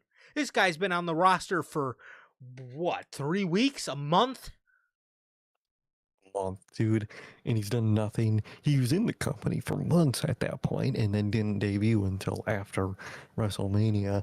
And after WrestleMania, all the champion done, Cody Rhodes, is interact with ex-AEW buddies. So that's a great tell to see. Dude, I am so scared for SmackDown once Punk makes his way officially over there, bro. Because it's just a bunch of ex-AEW buddies hanging out in the worst possible way, in my opinion, man. Man, you all might as well just stayed over there if this is what you're going to do. If you're going to be on shit down, doing nothing. You might as well been doing nothing on Dynamite, bro. Because you ain't doing nothing. You have Royce Keys, who won the most useless accolade in modern wrestling history with the Andre the Giant Memorial Battle Royal. Dog, you can't come out there in front of Gunther and try to overstep Gunther. You can't do that, bro. You can't do that. And then you're just making Gunther look like a moron. And in all of this, you know, Triple H knows, and TKO and WWE knows, the whole point to a scapegoat, like they did with Road Dogg. At the end of the day, we all knew he was a scapegoat. Mm-hmm. At the end of the day, when you scapegoat somebody, you're supposed to fix the problem after you get rid of the scapegoat, and you scapegoat somebody so the problem is solved, and the only people blame for that problem is the person you scapegoat. You can't scapegoat somebody, kick them out, and then still put on the exact same problem people put on them for. That's that's not the point of a scapegoat. You should have just kept them at this point, because you could have just kept them to have that same person to blame like you always do, and you make it more and more obvious that it's always the system. It's always WWE, whatever general writing room they have. TKO, Triple H, whoever the fuck it is, they all suck. Triple H and his team, they suck. Whoever writes on for SmackDown, they suck. If it's these third party guys, they suck. Whoever it is sucks, dude. And it's not an individual person. It's the system that sucks. Absolutely fucking terrible, bankrupt, completely bankrupt creative here, bro. Completely bankrupt creative. You mean to tell me out of anybody on the roster, Royce Keys can walk down and they were going to allow him to sign a contract for a match against Cody Rhodes? This dude has done nothing. This dude has done nothing. This dude has done absolutely nothing. And then you have him go out there and try to big bruh Gunther. Gunther. Holy fuck. Again, like Sir K just said, if you were going to scapegoat a guy, you should have actually made an attempt to make the show better after you scapegoated him, because we said it then, and I'm going to say it again. Yes, you got rid of Road Dogg, but at the end of the day, the problem is Triple H, bro. The problem is Triple H. He has become lazy. He has become uninspired. He has ran out of gas. He has ran out of gas, and their stupid ass fan base, all they care to do is fucking blame TKO. Oh, it's TKO's fault. Oh, TKO. Did TKO say, hey, we want Royce Keys to go out there and big bruh Gunther for a world title? Don't even know his name. Yeah, they probably don't even know who the fuck the guy is. Like, you can't just keep fucking saying, oh, TKO this. It's Triple H, bro. Like you said, he's lazy. He's stupid now. He don't give a fuck. He's non-existent. He's mentally not in this company at this point. I don't know where his head is at. It's up his ass. It's at comedy shows. It's in the White House. I don't know where it's at, but it ain't here, bro. Bro don't have his head in this game no more. He's gone. He's out the game. His whole team sucks. He sucks. He doesn't know what he's doing, bro. He's having Royce Keys go out there and like you said, try to. That's like if Tony Khan has a Lance Loser go out there and try to overstep Andrade. Like, you can't do that shit. Who are you? You're a loser. You're a nobody. You can't do that shit. That shit looked horrible. So what does Nick Aldis come out there and do? He comes out there and makes a #1 contender match for the end of the show. So you done validated this dude You coming out validated him. there. You done You enabled. You, you out of everybody you could have had come out in Big Bro Gunther that people would have actually fucking liked to see, because these people have been on SmackDown doing nothing for longer. A Dragunov, a fucking Carmelo Hayes, anybody, and I'm not even trying to say Royce Keys sucks, but bro, he's been here a month. A month. He's done nothing. And he's not, and it's not been a good month. Yeah. That's the thing. It's If been a he had, SmackDown month. You know, it's been a SmackDown month. Like if you're having, Rhea tonight, Obafemi do something like that. All right, you got some fire there, bro. If you have, an Ethan Page, if you want to compare it to like who's doing better on a respective show, if you want Ethan Page on Raw to interrupt somebody, I'm cool with it. Bro, y'all did nothing with this man, Royce Keys. And then, like you said, you're going to validate him by undermining the contract that Paul Heyman brought last week for this match at Clash by giving the most undeserved title opportunity to Royce Keys that he still lost. What are y'all doing, bro? And he lost. He still lost. What are y'all doing? Absolutely fucking creatively bankrupt, bro. And again, too, you mentioned a guy like Ethan Page, and Jeff says it too. SmackDown lacking heels to feed Cody. That's the thing too. You could have done something interesting where you could have done a feud with Gunther and then gone into a feud with like Ricky Saints, or gone into a feud with Ethan Page. But no, you fucking fed Ricky Saints to him day one. First night out on the job. I don't know how that got approved. And then you put Ethan Page on Monday Night Raw. What's he going to do, in all honesty? He ain't going for Roman Reigns. He's going for the IC Championship, and he's probably going to lose that too. Why didn't you put him on SmackDown? That could have been a nice, fresh feud for Cody. But no, they opt to do shit like this. Royce Keys and Gunther in the main event, and the cherry on top of the fucking cake, Solo Sikoa comes out and he's trying to entice Royce Keys to use a chair, but then he ends up getting distracted, and this causes a loss for Royce Keys, which means a Gunther victory, which Gunther and Cody is now set for Torino, Italy. Gunther Cody, which again gives Royce Keys his first loss on the main roster. Brother, it's only down from here. Although it was never really looking up, to be honest. No, exactly. This is just you were already going downhill. Now you just flew off the cliff, man. And now Royce is gonna be in a feud with Solo and Tala Tonga. Man.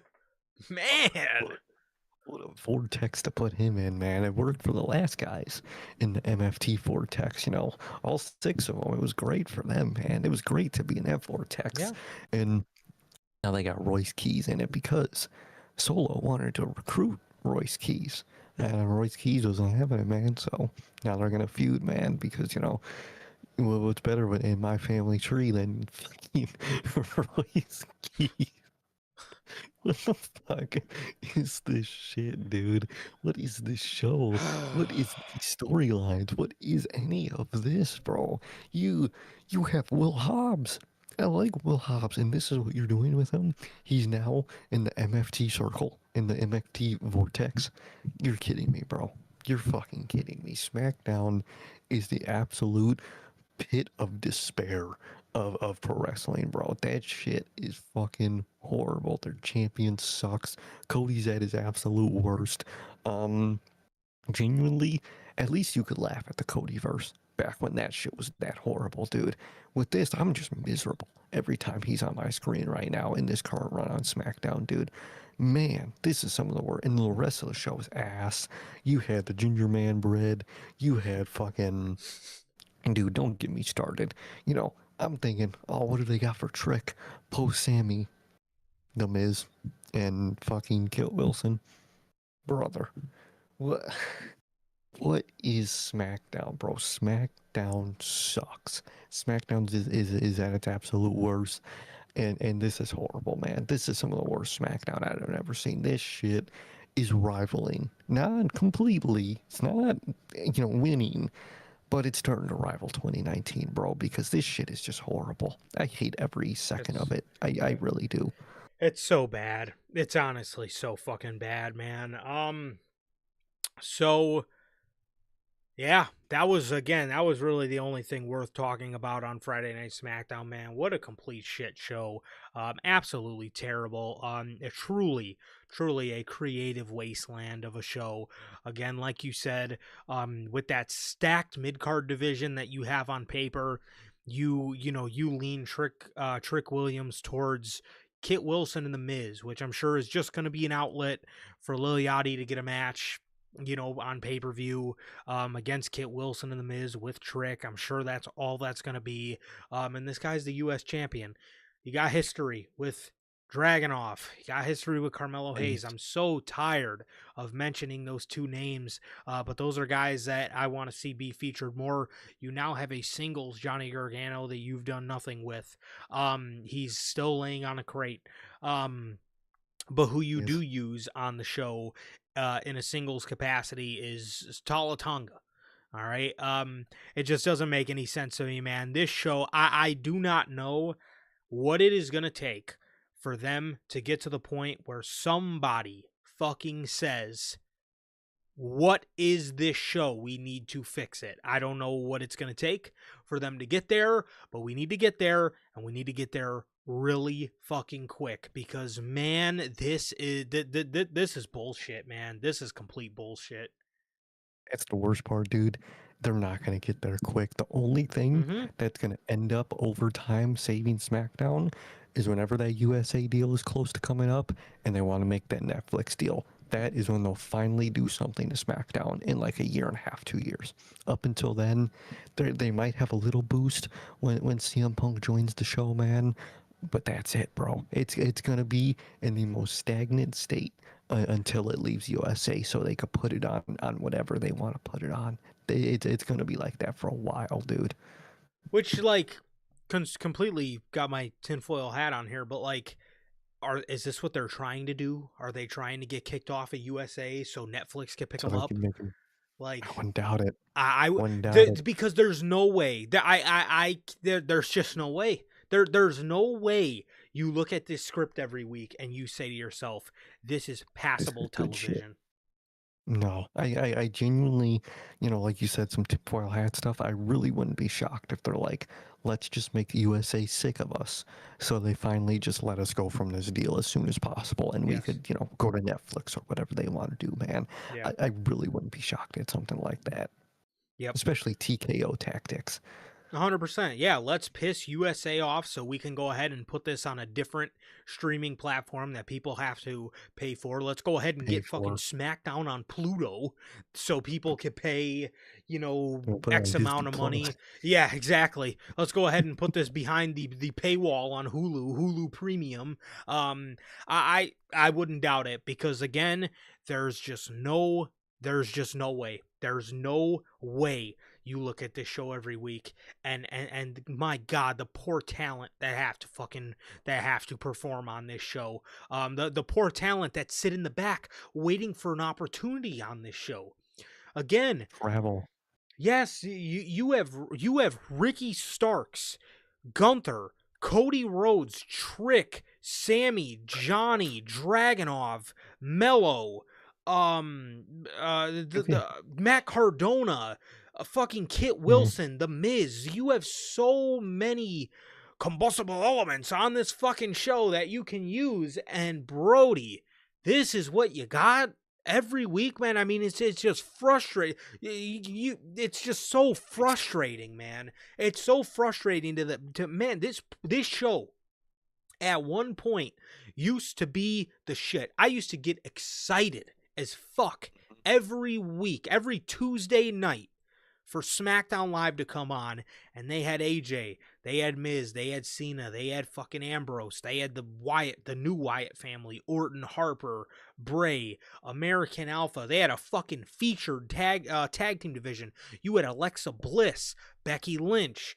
You had a complete fucking just completely oh my god, insane division.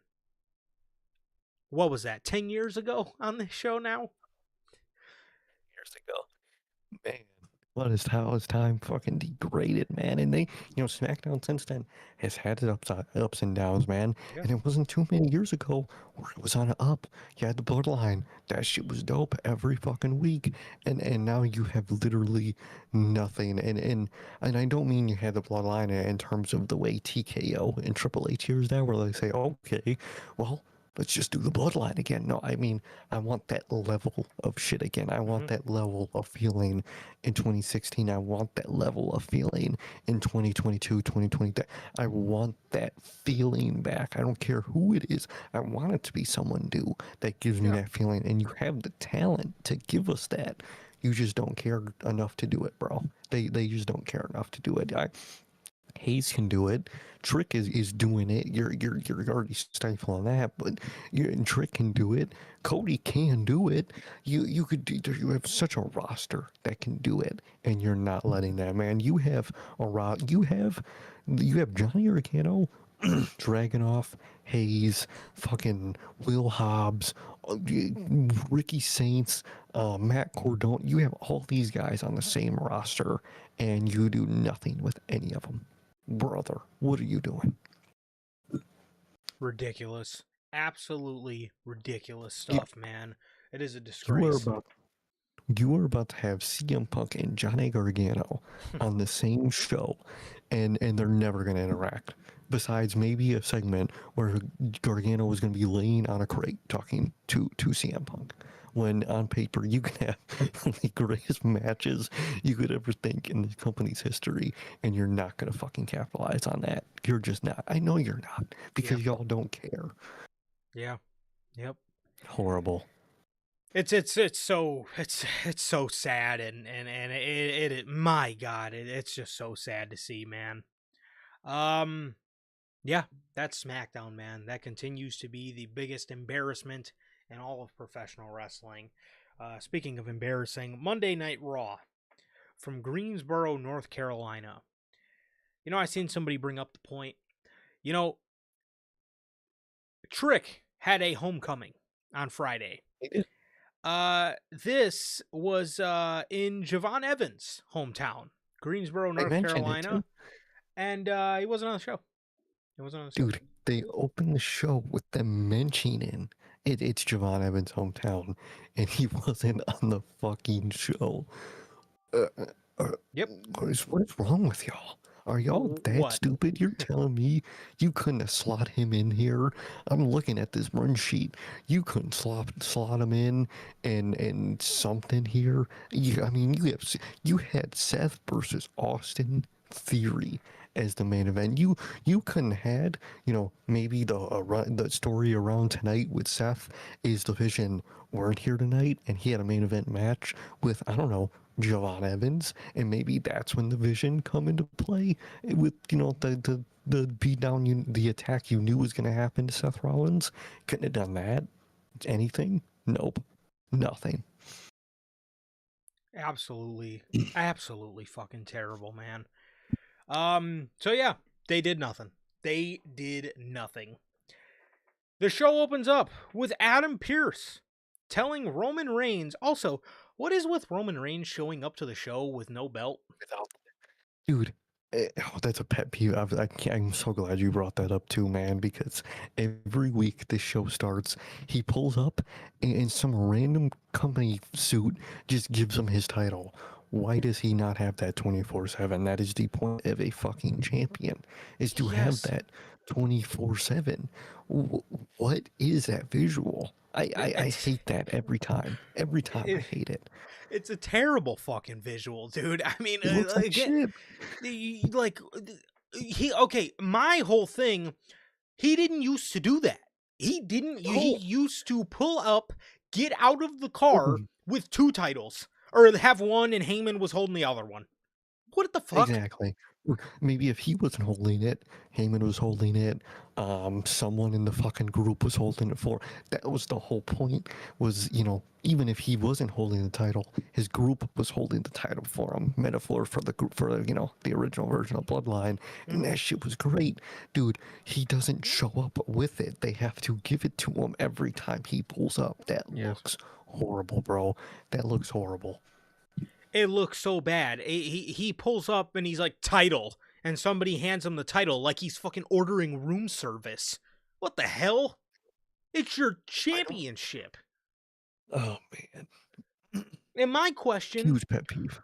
why, Mhm. when we see Judgment Day walking into the arena, they have their belts, everybody else has their title. Penta's walking around with his belt, Liv and Dom are walking around with their belts, and Roman walks up, the world champion, and he doesn't fucking have his, like, what? Not like the running thing where Fatu keeps stealing it every week, or he Yeah. literally Fatu will grab it, hold it up at the end of their segment, and drop it, like normal, and leave. So why don't you just take it with you as the champ, dude? Dom pulls up with a different company's title every week, and you couldn't pull up with your own company's world title. What are you doing? Why are you doing this to Roman Reigns? I don't understand. Roman, Adam Pearce walks up to Roman and he tells him he's gonna fire Jacob Fatu. He says because of what happened last week, Jacob deserves to be in prison. Okay, I get it. He was fucking locked up. All right, Dude, I get it. gets to a point where it's like, all right, bro, this man fucking huffs and puffs the wrong way, and you guys want to lock him up. Just because just because someone's been to jail doesn't mean there's some fucking ticking time bomb psychopath that's destined for prison again. What is the lesson you're trying to say here? Jeez. Like, bro, what the It's so excessive. it's too excessive. They dead ass think you've been to prison once. That is all you are. Is a psychopath that can snap at any moment and belongs in prison. Like, dude, half the motherfuckers are in there for mundane shit. They're just normal ass dudes. What do you like, bro? Come on, man.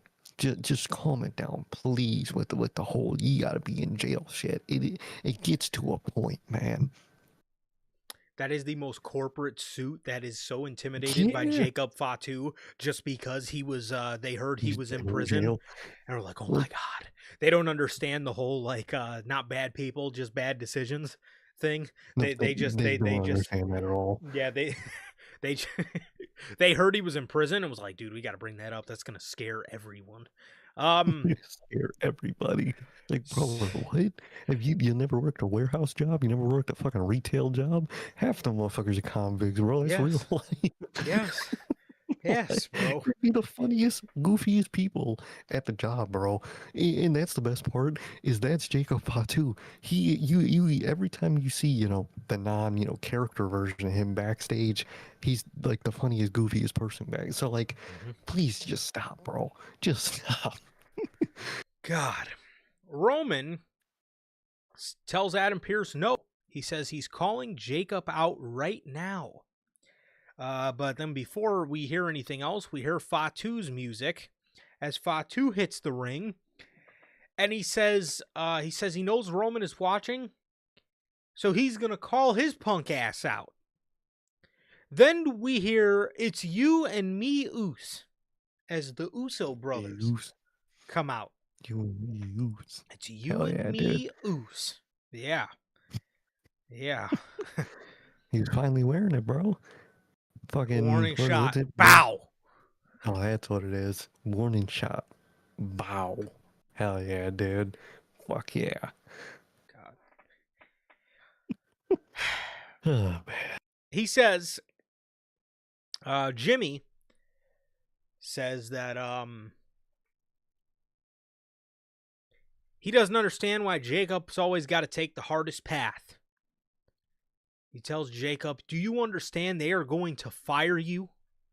And then you won't be able to do nothing for your wife. You won't be able to do nothing for your kids. No cars, no expensive no expensive cars, no higher education.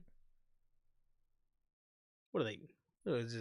You know, you got to get accepted into Harvard, right? You know, just saying. Like, you, what are y'all talking? And like, dude, my gripe, if I'm gonna be honest, my biggest gripe with the whole bloodline thing is Roman constantly talks about the reason he grinds is to pay for the whole family's life and his whole family's future. So I guess he just doesn't count Jacob Fatu if he's not employed by the company, even though he doesn't help pay his bills anyway. Dude, man, that is my biggest pet peeve with the bloodline, man. Can Roman stop saying that, or can one of his opponents call that out? Because if Fatu loses his job, per Jim Uso, he loses fucking everything. He can never work anywhere ever again. But I thought Roman had the whole family. I don't get it. I guess it's such a pet peeve of mine with this shit. I guess not the ones that are prison animals. I guess, Prison animals. I guess he doesn't fucking help them. Bro. He tells Jacob he won't be able to do nothing for his wife, no expensive cars for his kids, no higher education, because he'll be back behind bars. Again, we just mentioned it. A little excessive. Please comment. I fucking get. He was in the box, bro. I get it. He made some mistakes when he was younger. We don't have and that's the thing too. This is we literally went over this whole thing in the Drew McIntyre feud to the point where Jacob Fatu, the SmackDown before WrestleMania, came out in a squad car, got out, cut a promo on top of the police car, bro. You should have just left it there. You know what I mean? You should have left it there. I stress, we don't have to make this a point every single fucking week. I get it. He was behind bars, okay? I understand. And to me, there's so much ground you can cover, with the bloodline. There's so much ground you can cover with them. You can play up to, you can have Jacob Fatu if you wanted to humanize the guy a little bit instead of making him a fucking, just a guy who, grunts and just is fiending to fucking lock in the tongue and death grip every week.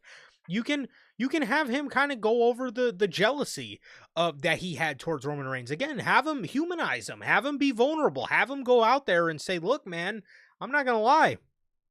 I was fucking jealous of you, bro. You were sitting here carrying the family on your back, and I was sitting in fucking alleyways smoking cigarettes and drinking beer.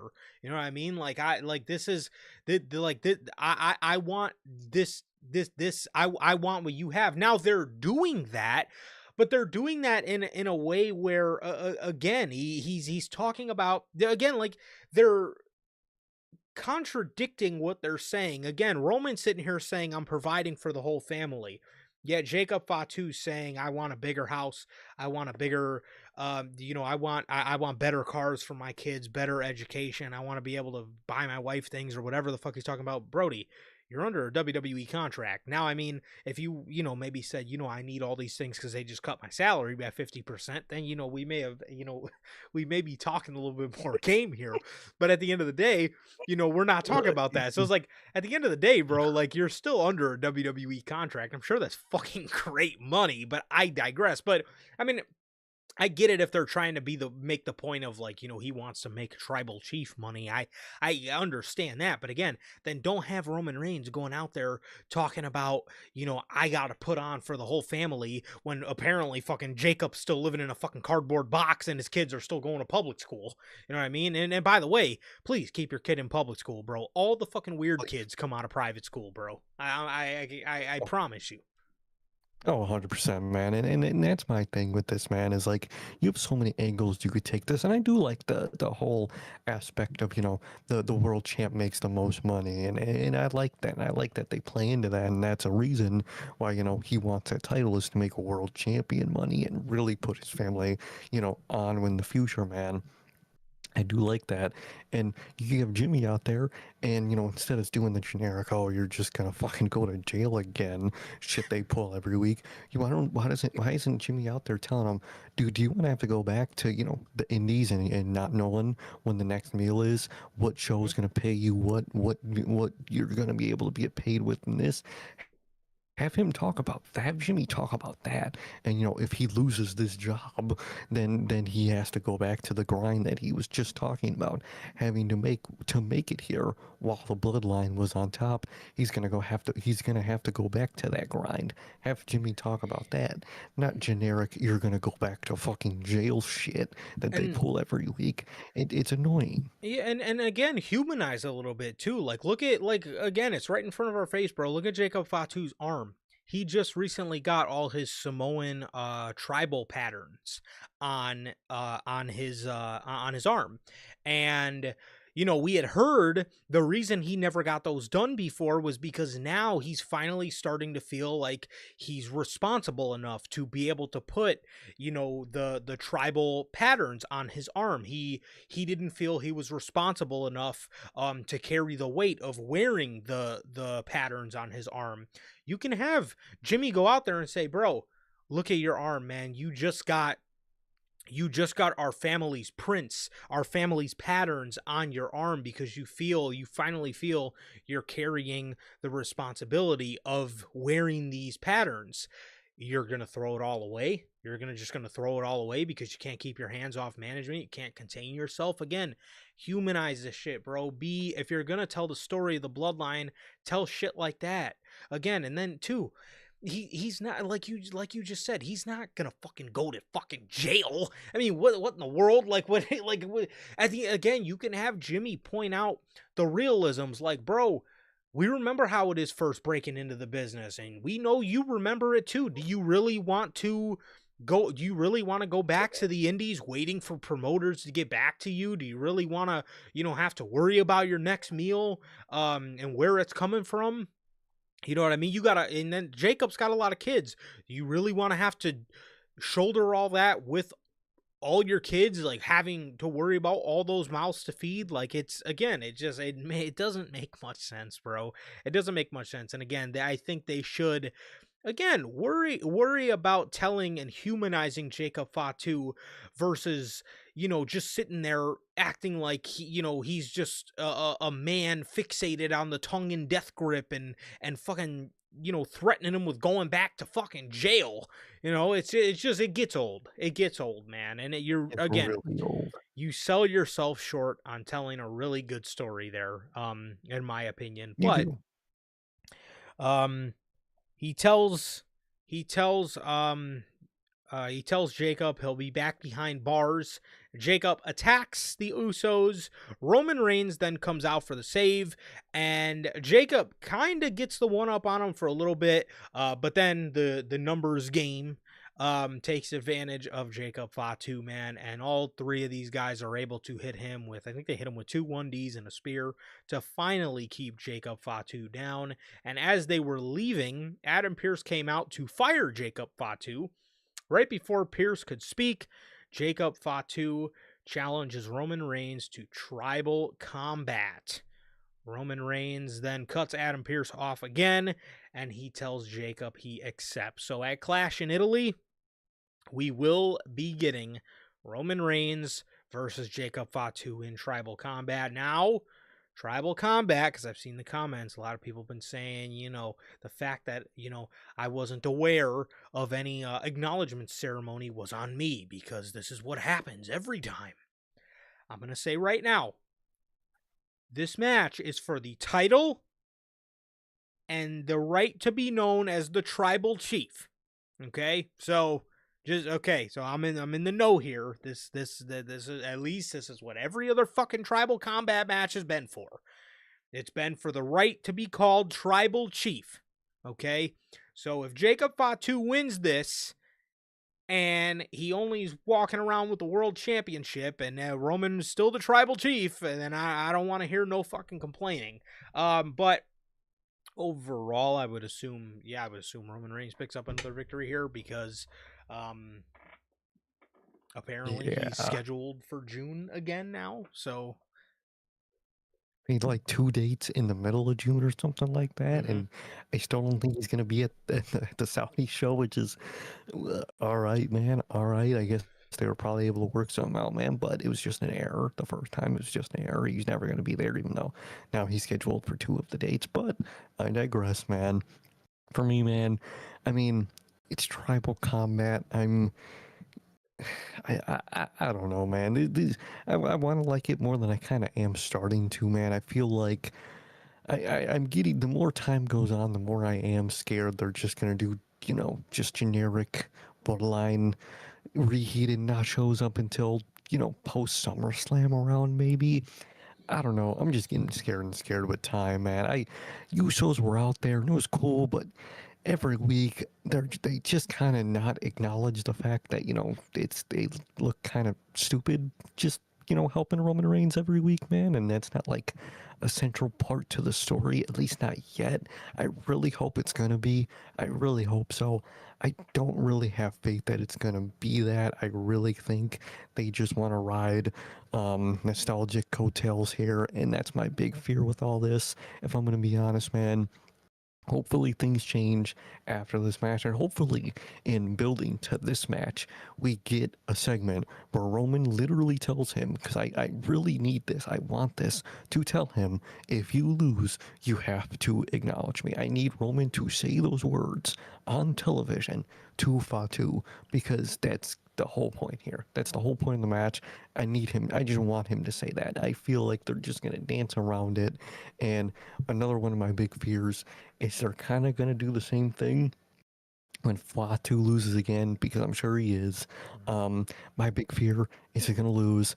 He's going to be upset. He's going to try to attack him. And then they're going to be like, oh man, you lost. Now you have. And I just want them to just do it. When he loses, he acknowledges them. He's sad about it. He's pissed at himself about it, but he does it. I really feel like they're essentially going to do the same thing they're doing on TV the past 2 weeks post Backlash, post Clash, but then finally have him acknowledge him. I feel like they're going to drag it out. This is Triple H we're talking about, man. I just have fears with this whole bloodline circle this year, especially with the what they started to do later in the night with a certain returnee on Raw, Yep. man. I am just getting just bloodline not as deep and as just.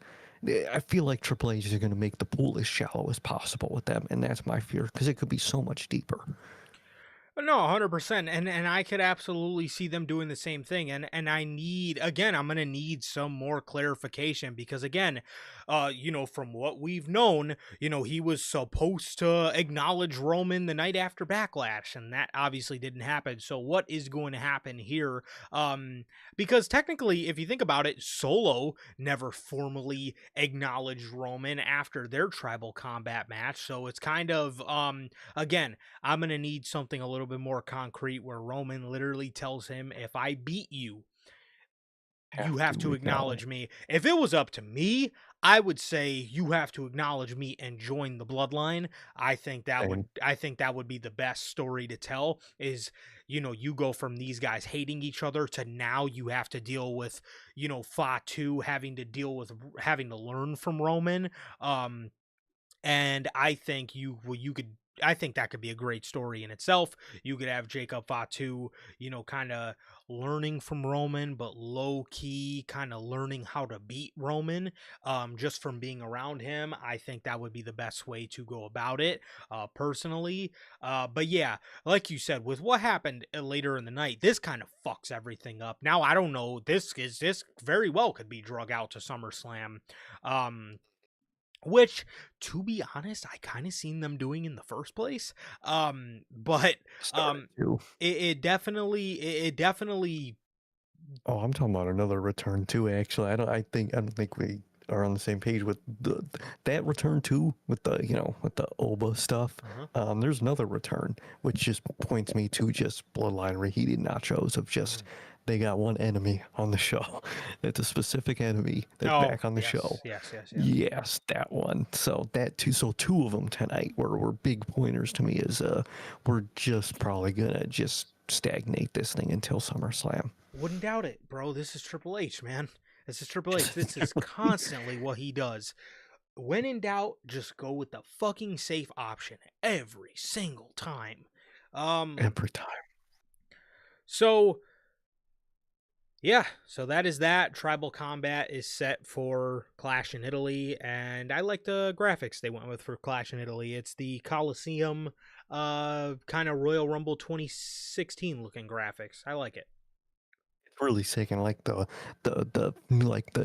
least they kind of debuted it tonight, that new Clash logo, where it's the same logo, but it's in like in that crest, Yeah. that 3D crest. Very sick. I actually do like that, and the colors are very nice. Like you said, I really like this theme they went with for Clash. For sure. Speaking of which, next up we have Finn Balor versus JD McDonough in a street fight. Oh man, thought they were done with all each other, but guess not. Gotta continue it. Ay. He just doesn't learn, dude. He doesn't learn. I don't know, like, what they're waiting for to, like, separate these two.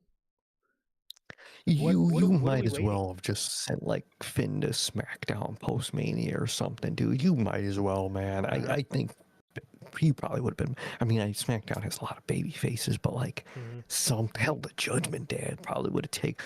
Dude, you need to move. Triple H needs to fucking move people after Mania, bro. Because this is what we get. We get the same shit continuing on for no reason, bro. We need people to move after Mania. I would have loved at least some of the fucking Judgment Day moving over, man.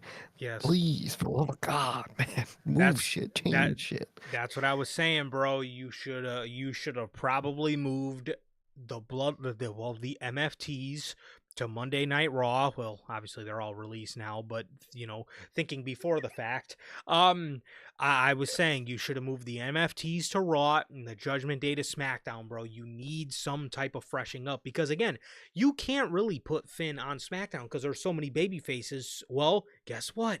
You got a whole fucking group of guys and girls you can throw over there in the Judgment Day. Bam. There you go. You got a bunch of heels. You got Dom. You got fucking JD. There you go. And then JD you got versus Dragunov. Oh give my that to God, me, bro. And then yes, dude. And then you got and then you would have had the MFTs on Monday Night Raw. Again, you could have had Jeff Cobb, Tama Tonga, Loa, all those guys over there, but no, they just fucking fired them all. And then again, too, for the women's division, you would have had 3 new names over on SmackDown with Liv, Raquel, and Roxanne. But no, what does Triple H do? Nothing, like he always does. He sits there and he digs in his fucking ass for the whole show, and I don't know what the fuck he's doing, and I don't know how you look at these shows every week and how you can tell yourself it was a good show is completely fucking beyond me. Why these companies have gotten so comfortable with their weekly television being fucking straight dick ass, I have no idea why, and I have no idea where the comfortability of that came from, but man, they don't fucking care. No wrestling weekly television at this point is truly good. You have some shows where some weeks you got good stuff on them, but Dynamite, SmackDown, Raw, none of them. I'm not even counting fucking trash like TNA. Get the fuck out of here. But like the big 3 like those. They do, none of them do anything. Every week you'll get 1 or 2 segments you like, and that's every show. At SmackDown you don't get any, but at least with Raw and Dynamite you'll get 2 segments a week. That's not how television should be. It should just be generally good. If anything, there should the real ratio should be 1 or 2 things you don't like every week on TV. Not every week you have 1 or 2 things you actually like. Come on, man. Mm-hmm. So, Dominic accidentally hits JD with the 619 because Finn threw him in the way. Finn then throws a trash can at Dom's head and then puts the trash can over JD's head, hits him with a coup de grace, and wins the street fight. So Finn Balor defeats JD McDonough here, and honestly, what was a pretty entertaining street fight. There's nothing too crazy. It was a WWE street fight. Yeah, that was that. Again, the match was fine, and yeah, this I guess moves Finn on or doesn't. I don't know. I actually don't think it does with that Dom interference. I really feel like this shit's gonna continue for who, like, God knows how long, dude. Who knows, man?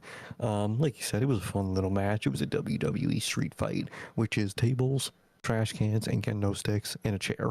That's the only thing they'll use in their street fights. It was a good one, nevertheless. It was fun. I like the stuff they did with the trash can, with the coup de grace, but I'm sure this shit's gonna continue, man. I really wouldn't be shocked, especially the fact that they like really kept that Roxanne and Finn connection. I feel like this is gonna go on forever. I could see that. I could definitely see that. I mean, look at what happened with Damian Priest when he left the Judgment Day. It was like they didn't know what to do with him other than Judgment Day, to the point where they just had to move him to SmackDown just to get him away from them, because they don't know what to do. Ridiculous, bro. So that was that. Speaking of Judgment Day, Brie Bella and Paige defended the tag team championships on this episode of Raw against the Judgment Days, Raquel Rodriguez and Roxanne Perez, which, what did you say Michael Cole called them? He called them the combined name accidentally of Rock-Tan, as when he was talking about the Judgment Day. Wow. Rock-Tan. There you go. Speaking of Brie Bella and Paige, bro, before this match, a little bit later in the show, they were doing a little warm-up, like B-roll shot, right? And you see this fucking costume, not mannequin, mascot in the back. And, brother, your women's tag team champions got stood up by DoorDash's What a Guy, which is Whataburger's mascot. The women's tag team champions looked like a complete side piece for Michael Cole to then start flipping his shit. I haven't heard him this excited. I haven't heard him this excited, and I couldn't tell you how long. They completely damn near run past Brie Bella and Paige to start filming What a Guy interact with Alpha Academy. And then, like, they had like Corey Graves pretend to like get up from the commentary desk to go grab whatever was in the fucking bag. Bro, that shit was horrible. Like you said, they essentially pushed fucking the women's tag team titles, the women's tag team champions out the way to film What a Guy with his DoorDash bag. And man, that is the epitome of this company at this point. Is that moment right there, man. That, especially tonight, I don't know if it was just a you thing, Michael Cole and Corey Graves sounded so bored the whole night, except for that ad in that moment. I was like, brother, what the fuck is this, man? You had What a Guy there with a DoorDash bag. If anything, you got to give that bag to Damian Priest and have him go do fucking that job. But horrible shit, man. Horrible shit. If that isn't the embodiment of everything bad with this company, I don't know what is. You are, again, rolling past your women's tag team champions, one of which who just returned to the company and is widely regarded as a legend in the business because of what she did for the women many, many years ago in the company. You are rolling past her for DoorDash's What a Guy, and Michael Cole and Corey Graves are freaking out, as this is genuinely one of the most excited times they've sounded throughout this entire show. What a fucking joke. What an absolute joke. Horrible. Speaking of which, Brie Bella and Paige defeated the Judgment Day for the tag team championships, to retain the tag team championships. I mean, afterwards, the Judgment Day would attack them And then Bailey and Lyra would come out for the save. What an afterthought you have made the Bailey and Lyra story.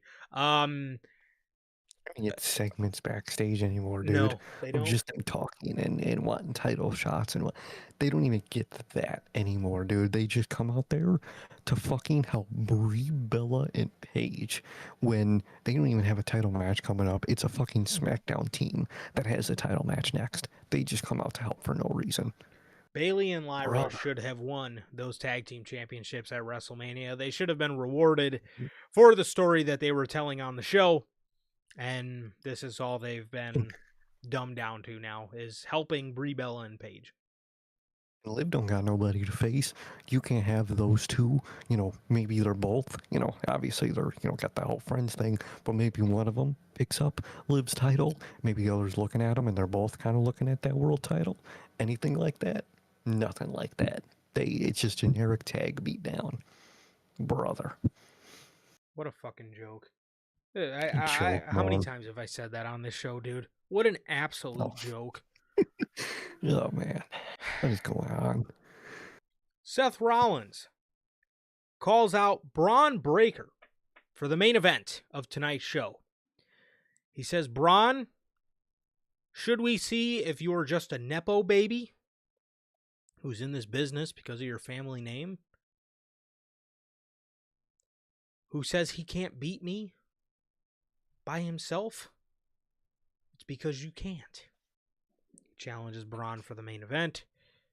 We then get a segment of Paul Heyman talking to Braun Breaker, and he reveals to Braun, Seth Rollins wants this match with you tonight, which is why we're going to give him his main event match against Austin Theory. Dude, it was at this moment my shoulders just dropped and I was like, all right, brother. I knew it wasn't going to be Braun tonight, but like, I at least thought it couldn't gonna at be least been Logan. I was going to say, at least him and Seth would put on a really good match, man. Because Austin Theory, the man who calls himself the Pressure, Austin Theory, oh, brother, man. And first of all, back to the Seth promo really quickly. Seth is talking about, yeah, you're just a fluke, or, you got to prove you're not just a fluke, a neckbow baby. Respectfully, Seth, he deadass just beat you at the pay-per-view. Pretty, he had his group there, but let's be honest, he kind of low-key beat you pretty clean, if we're going to be honest here, brother. Really don't know what he's talking about, but they're going to continue to feud. I knew it anyway. But man, Austin Theory, brother. I will say, it was kind of funny when Braun was like fake happy with those guys until they left the room. Dude. And his face just dropped. He just instantly face. That was funny, but like, man, he's got to get out of this group, dude. I need Reed back.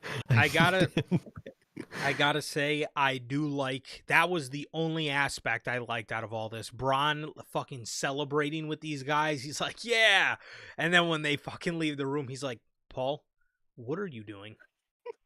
Bro, shit killed me. I want them to keep that energy because I do want them to go ahead and get Braun Breaker out of this group, man. This is just, this is bad. This is bad. You cannot have him be seen with these fucking guys, man. That is a terrible look for Braun Breaker. It really is. It's a terrible look, and I feel bad for Austin Theory. He should have never been put in this scenario to fucking begin with. The guy was organically getting over as a baby face. They stuck him in this group. Typical fucking incompetent Triple H. They stuck him in this group, and he, again, they just watched they watch his stock plummet like a drop on a roller coaster, bro. I mean, it is just. It is so sad to see. I always see these videos of Austin Theory organically getting over when he was still in A-Town Dork Syndrome, and it just sucks. It just sucks to see that they brought him back in this group. And again, we're sitting here on this episode of Unscripted 300 fucking laughing at this guy being in the main event because there's just no stock around Austin Theory, man, and it's completely Triple H's fault. Completely Triple H's fault. He saw momentum in a person, and doing what Triple H does, he did the complete opposite of what gave that person momentum, and he completely fucked it up. And now they have no momentum, and now they're a laughing stock on your show. You're one of the premier laughing stocks on Monday Night Raw. Is Austin Theory, the man that calls himself the Pressure. Austin Theory, man, it's fucking horrible, and it's sad. Like Jeff said in the comments too, stuff like that segment was so weird, bro. They were drinking coffee that was obviously empty. Like, what are you doing, brother? Like, what are you guys doing? What is this group? What is the vision? This is just horrible, man. This is horrible. And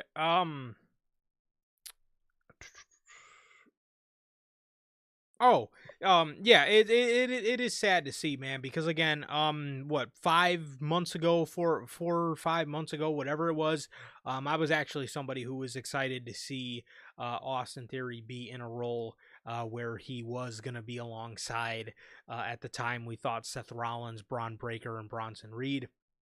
And again, it just completely sucks to see how yet again they have they have fumbled this guy, and they have continued to put him in the wrong role. And it just it fails them. It fails them every single time, and it just really sucks to see. It really sucks to see, man. And yeah, it again, I was excited for the opportunity for him, man, and again, here we are 5 months later, and it's just completely fallen flat on its face and become a complete laughing stock of the show. And it sucks because he doesn't deserve that. Somebody who, again, Triple H is just proving that, you know, you can't get over on your own. It's the same fucking problem Vince had. So it really does suck to see. So He does.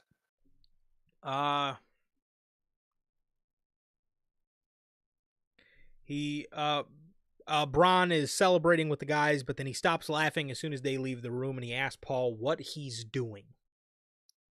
What are doing? Says Breaker. We're doing, Paul. Exactly. He says, Paul says, with me having Theory face Seth in the main event, you will know where he is and when he's going to be there. Now it's up to you to run the play. If he would have faced him, he would have known where he was at. He would have just got him in a fucking match. Or you know he's gonna be at Raw no matter what, so you could just attack him whenever.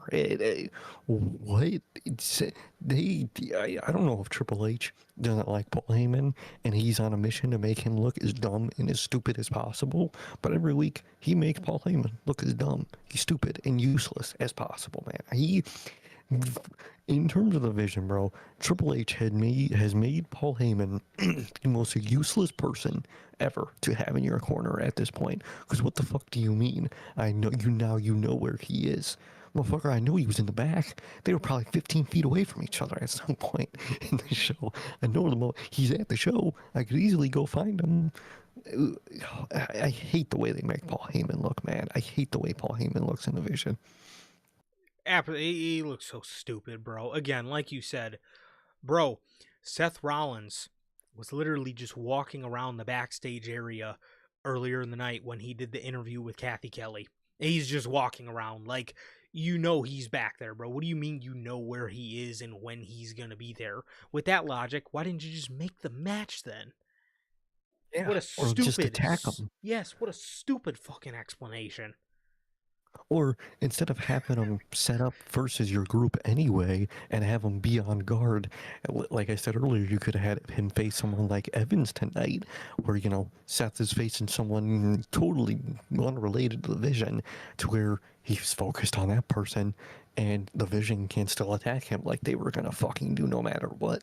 So you could have just had, you know, I don't know, a hometown guy at your fucking show that you said at the start of the show was a hometown guy that wasn't on the show. You could have had him on the show, maybe. Terrible. Horrible. Becky Lynch and Sol Ruka. Becky Lynch tells Sol Ruka in the back, why don't you just go? Why don't you just go back to NXT? Why don't you just get out of here? Soul says, you know what? I'm going to take your advice. I'll go. She then goes out to the ring and she calls Becky Lynch out. She says she wants to do this in front of the people. Becky says she hasn't faced the best in WWE because she hasn't faced her. She says, now if you do want to face me, we could do this at Saturday night's main event. Soul then insinuates she wants it for the Intercontinental Championship. Becky Lynch says she didn't say anything about about defending the title. She denies Soul's challenge. She says she's not going to fool her with her flips and tricks. Which later in the night, the match did get confirmed for Saturday night's main event, but it is a non-title match. So I'm assuming this is either it's gonna... Oh, wait, no. Never mind. This is technically the go-home show for that Saturday night's main event. Well, anyways, I'm assuming now this is going to be the match where Soul upstages Becky Lynch. And this is going to be the fuel for Becky Lynch to prove she's going to want another match with Soul to prove she could beat her, but Soul's going to say she needs to put the IC title up on the line. I'm assuming that's where this is going. I'm excited for it. I would have liked to see them put a match like this on Clash in Italy, because at the end of the day, what women's match that's really gonna pop me are you gonna put on Clash in Italy anyways? Are you gonna do fucking Brie Mode versus Liv Morgan? Are you gonna do Jade Cargill versus Rhea Ripley? I would have much rather seen you put a Becky and Soul match on Clash in Italy. And maybe they do. Maybe they put the actual match for the championship on Clash in Italy. Maybe this is just going to be the spot for the non-title match. But at the end of the day, I hope they do it. But yes, we are getting this as Saturday night's main event in a non-title match. No, I definitely think that is the path. I think she's gonna, either upstage Becky or just win the match in some way. Becky's gonna be pissed, and she's gonna, want a rematch, but it's gonna have to be for the IC title. I could definitely see that. I would really love it on Clash. I don't know if I trust Triple H. I feel like he's gonna put something stupid for the women's match at Clash. I really wouldn't be shocked if he puts Jade and Rhea on that show. Yeah. I think that is gonna be the match, unfortunately. Which is like what? But maybe my only hope is that hopefully Blake attacks Rhea Ripley after the match or something. Something maybe. I don't fucking know, man. Either way, I like the idea of this match. I really don't like that they're putting like all the really interesting shit on Saturday night's main event. And that's what I hate about like these Saturday night's main events before these actual normal pay-per-views. You're putting all the shit that the fans really care about, the cool mid-card shit the fans really care about, but the company doesn't care about on the essentially the night one of the next pay-per-view, man. And it's just so annoying, bro. Put a normal IC title on the show. Put a normal women's IC title on the actual pay-per-view, man. I really just don't like the intrusion I feel every few months of Saturday night's main event, man. I really don't like that format. 100%. 100%. Yeah, like you said, it's really like the night one of Clash in Italy where, they put the things that the fans want on that one, and then they put a bunch of their big things. Yeah, their big things that they want on Clash in Italy. But the way, at least the two matches we got for Clash in Italy so far, I gotta say, I'm liking Clash in Italy a hell of a lot more than I'm liking fucking Saturday night's main event. Dude, did you see the rundown of this fucking card? Honestly, the only thing the addition of Becky and Soul helps it. But say there's just that one bad one. It's like, what the fuck is it? It's the Be Fabulous group. Yeah, it's a Be Fabulous group versus Rhea and Charlexa, which there's also, I believe there's the Street Profits versus the Vision on that show too. Brother. Oh yeah, and from the closer on the show, I already know how that fucking match is gonna end, dude. Oh brother, fucking Death Rider Will Ospreay light. Yeah, yep. So we got, let's see, we got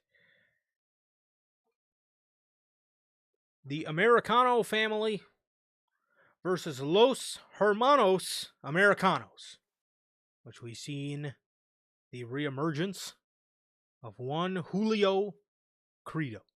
Julio's back. Doritos, man. Julio is back, man. Breaking news. Yes, but they did lose. They did lose Oh, no way. to they did lose to Bree not Bree, I'm sorry. Looking at my nose under that. They did lose to the Americanos family. They did lose to Rio Mayo and Kaiser's Americano. Yeah. So yes, they did pin Bruto Credo.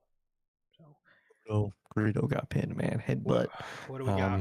One more Raw with these motherfuckers under masks? One more? I think one more Raw, and hopefully next week on Raw, the Hermanos fucking group gets the one up, and man, I just can't wait to see Chad Gable's face again, man. I'm excited. I can't either. I really can't wait to see my guy, bro. This is ridiculous. LA Knight is in the back. He's telling the Usos they are no better than the Vision because they're doing this. They're doing the same thing. He says if this continues, I'm gonna have to step in, and if that means getting my ass whipped every week, I'm okay with that. Jeez, he fucking ad-libbed that line in there. Oh yeah. Jimmy looks at LA and he tells him not now, and they walk away. Yeah. Well, what else can I say other than fucking LA Knight foreshadowing exactly what his fate is with him and the Bloodline? This is, when were they running this? 2024 WWE, 2023 WWE. They were running LA Knight getting his ass whipped by the Bloodline. I mean, LA Knight told you right here what was going to happen. He is going to get his ass whipped every fucking week. Yeah. I already know once Clash after Clash, and they're going to do the whole thing where like I don't know if me and you actually want it to be an official thing where Fatu is forced to join the Bloodline. I think they're still going to do some version of that anyway, and I'm sure the first like task of helping the Bloodline for Fatu is probably going to be taking out and stopping LA Knight from halting whatever they're doing. I really wouldn't be shocked if that's the case, especially with our history together. I wouldn't be shocked. I could very well see it, bro. I could very well see it. And then, if the next segment with LA Knight is telling on where we're going here, LA Knight catches Seth Rollins as he's leaving the arena, and he tells him the enemy of my enemy isn't my friend. He says he knows what's going to happen to Seth tonight, but he might enjoy it because this is what Seth deserves. Well, you know what this is. You know what this is going to fucking lead to. This is going to lead to LA Knight, Seth Rollins, and the Street Profits versus the Bronze, Logan, and Austin Theory. Exactly, dude. And then that's the worst part is that he's just gonna end up helping him, man. And then he's just, I'm dreading that shit, man. And like, not even that I hate it in its entirety, because I like LA and Seth. I like both of them, but just man, dude, this man just can't escape these factions, bro. Dude, he can't. Man is dude. He can't. If he goes forward, he faces the bullseye. He goes back, he's back to the Vision. He can never win, bro. LA Knight can never win. He's always the faction beat up. And right now, he's literally between two factions, gonna be beat up by both of them at some point. My God, bro, this stuff. Whether it is the Vision, whether it is the Bloodline, they cannot keep LA Knight's nose out of just faction ass whippings, bro. It is so ridiculous. I mean, what can you even say, dude? You had a chance to keep him away from television and bring him back to TV to maybe refreshen and do something just completely, completely new. You know, maybe like a feud with Ethan Page after the Penta stuff. Maybe you could have him go after the IC title. Again, not really at the top of my list, but at least it would be. I don't really care to see him going after another mid-card title, but I also don't care to see him fucking getting his ass beat by more factions.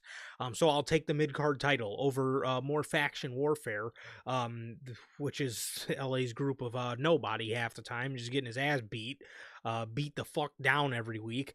You know, dude, something, man. And it is, again, we all know where this is going. He's going to be, again, tapped in with the Vision, or he's going to be tapped in with the Bloodline. I don't know what it is, but you can clearly tell. One segment, he's warning the Bloodline. The next one, he's, again, looking towards the Vision. I don't know what this is going to lead to, but either way, it is LA Knight stuck in the faction vortex, bro. So what can you say, man? What can you say other than just disappointing? Dude, it's just disappointing and frustrating, man. I'm just so sick of it, man. It's just clearly, it is the most clear, obvious. We don't like you, but we kind of have to keep you around because they like you.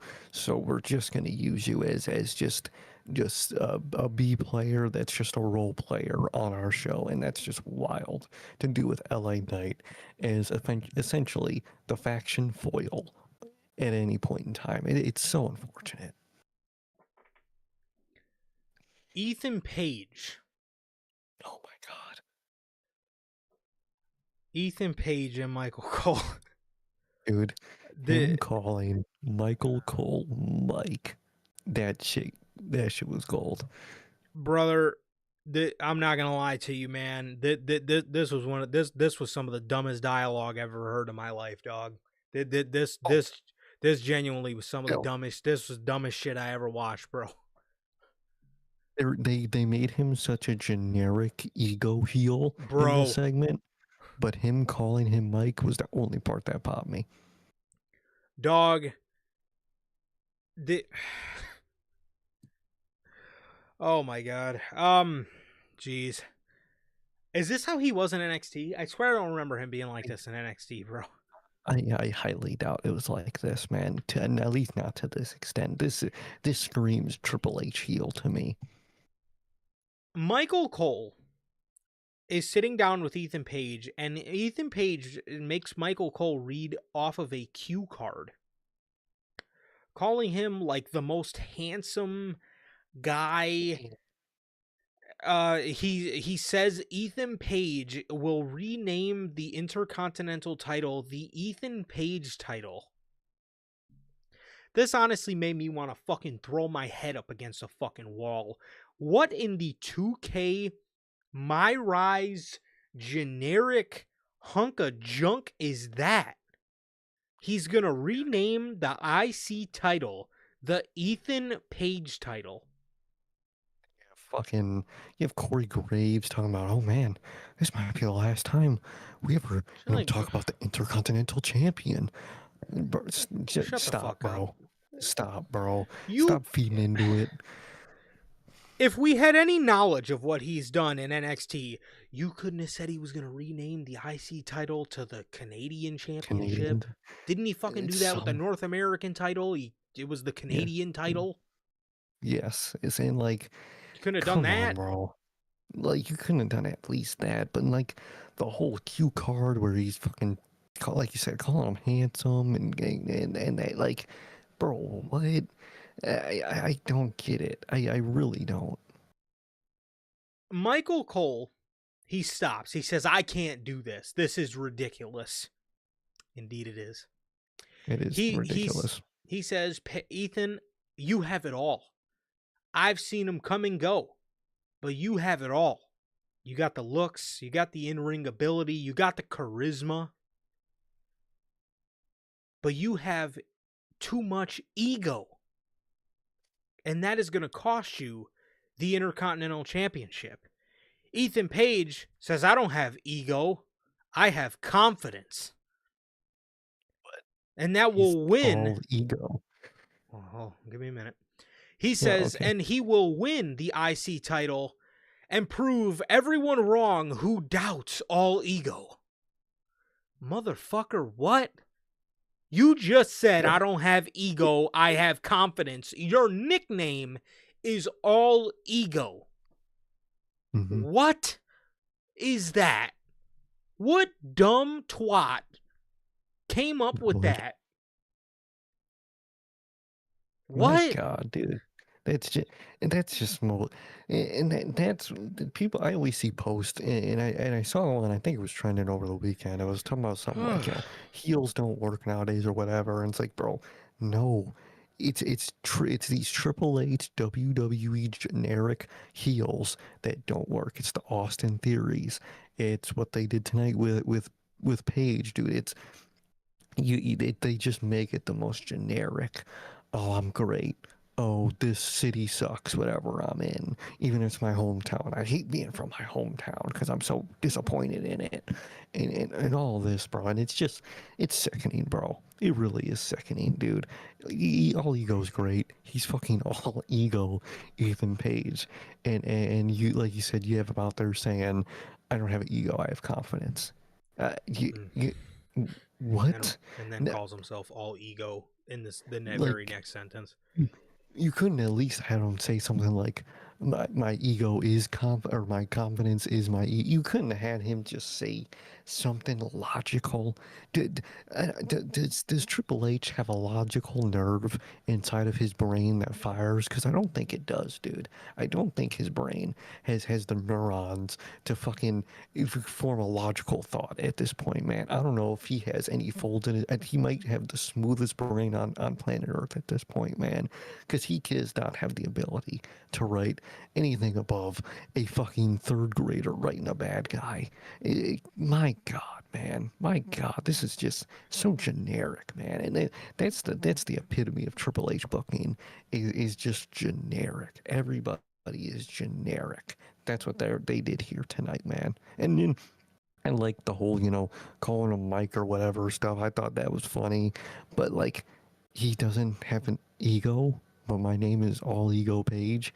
Makes no fucking sense, dude. Ridiculous, bro. Absolutely ridiculous, man. Yeah, way to make him look so fucking generic. Way to make him look so generic. He's sitting there, he's like, how can anybody? He's sitting there with that stupid grin on his face. How do you think it's easy to be born like me with all this charisma and so handsome? Are you kidding me? Handsome? What am I, your grandma? The fuck am I calling you handsome for? You weirdo. Man. Then it's time for the Oba Open. Wow. This one caught me off guard. I got to give WWE this. At least they fucking caught me off guard tonight. I didn't expect this. In Greensboro, North Carolina, on a random Monday Night Raw in the middle of May. Oba. It's like a Triple H, bad, shocking decision. Yeah, literally, dude. Classic. We just praised him for the shocking decision of having Breaker get a victory over Seth Rollins, and here we go, back to square one. He said, "Oh man, I did something good. Oh, I gotta go fuck it up, man. Hold on, let me call somebody." Oba is coming out for his entrance, and obviously the crowd's hot to see him. He's doing his pose, and he gets attacked. You see somebody attack him. And I'm like, oh, okay, cool. Thank God, man. They're going to put him in a feud. They're going to put him in an actual feud with somebody. We're going to get rid of this Oba Open shit. And the lights come on. Boy, oh boy.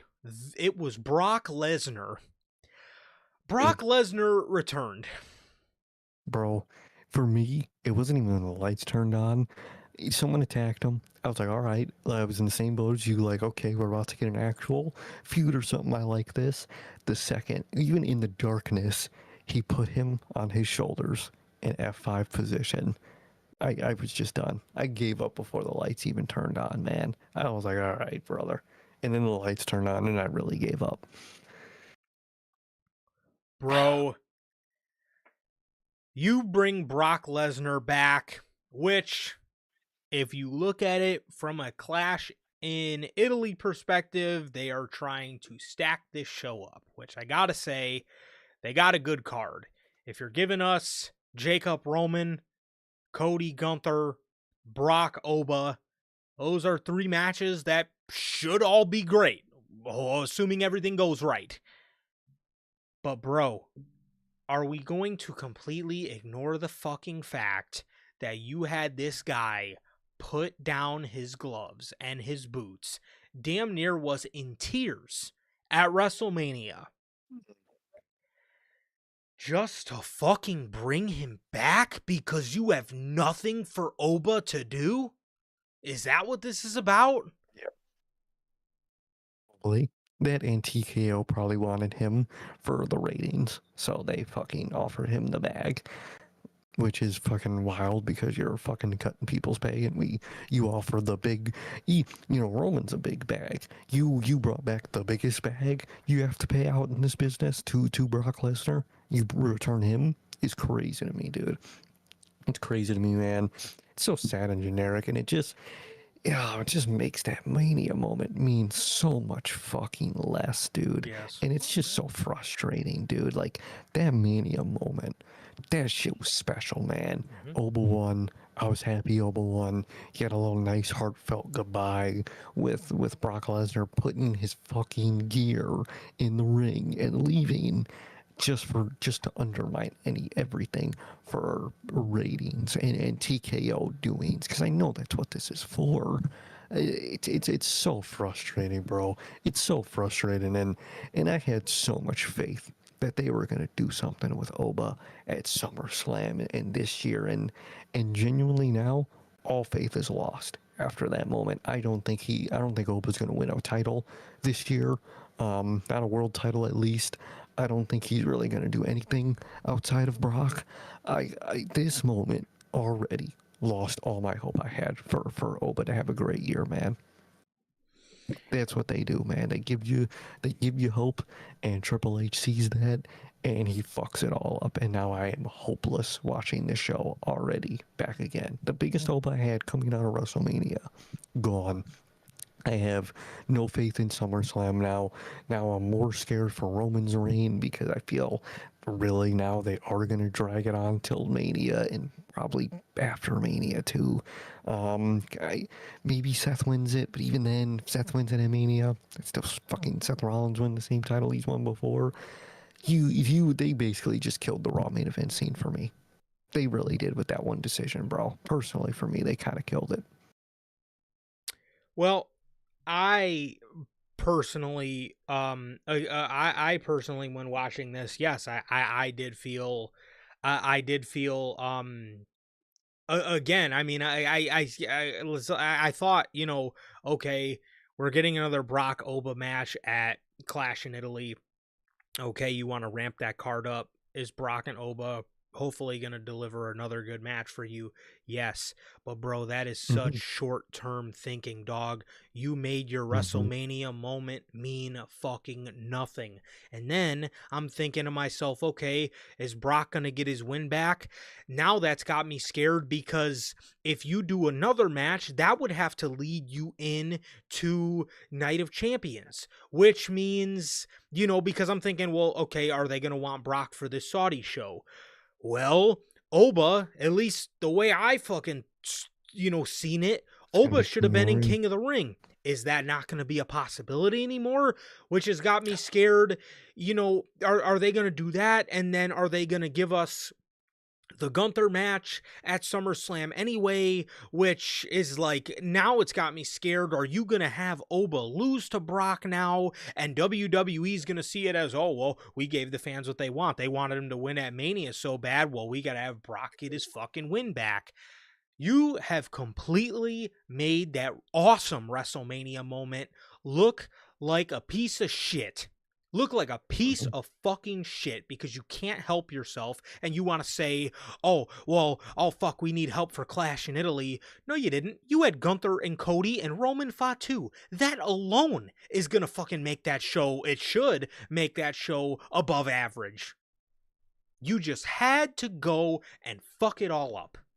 Which, again, now has got me scared, like you just mentioned. Now has kind of got me worried for Roman Reigns' title reign.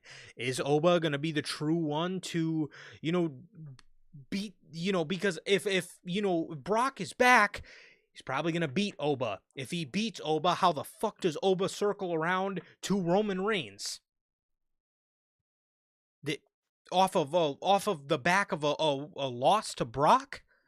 Like, what are you thinking? Now, again, you wanted to ramp up Clash in Italy, completely undermining everything you fucking did at WrestleMania, dude. It makes no fucking sense to me, man. It makes no sense.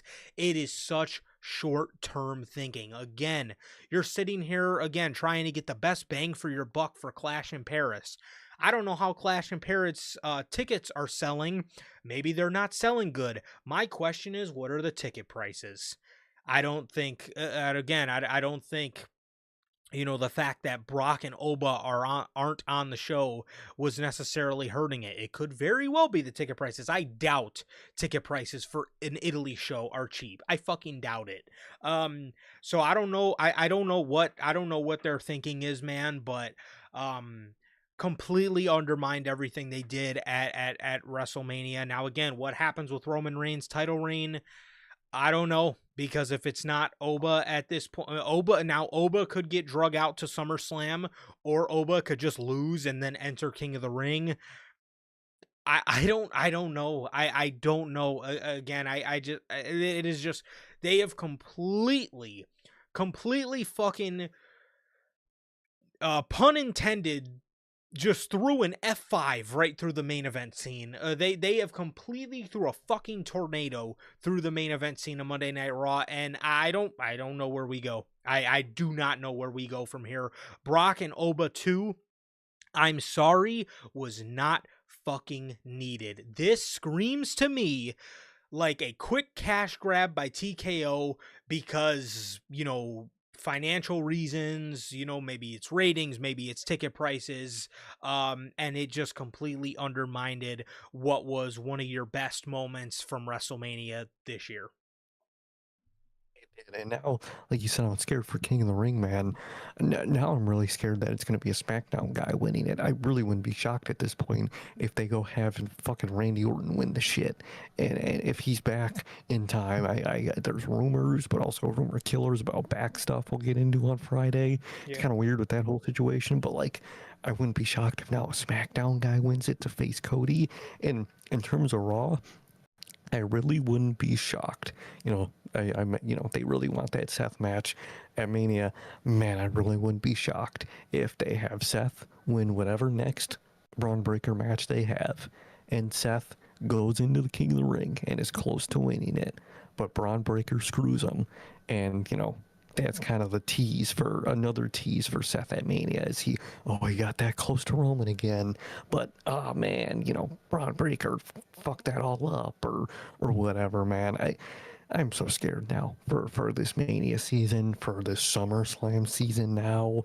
Oh man, I'm terrified, man, because I feel like it's not going to be Oba anymore, and I feel like most people they're going to choose are going to be a complete random, either the most overly safe option or a complete rando dud, and I don't trust Triple H, man. I'm really terrified for King of the Ring now. I really am. I'm at this point where if Oba is not the planned winner, then I don't care about King of the Ring, and then just do the John Cena Classic at that point, because at least that's something I fucking care about, because I only wanted to see Oba win the damn thing, and if he's not, I feel like they're going to make the weirdest or dumbest or safest decision possible. Man, jeez. You know it's going to be stupid, dude.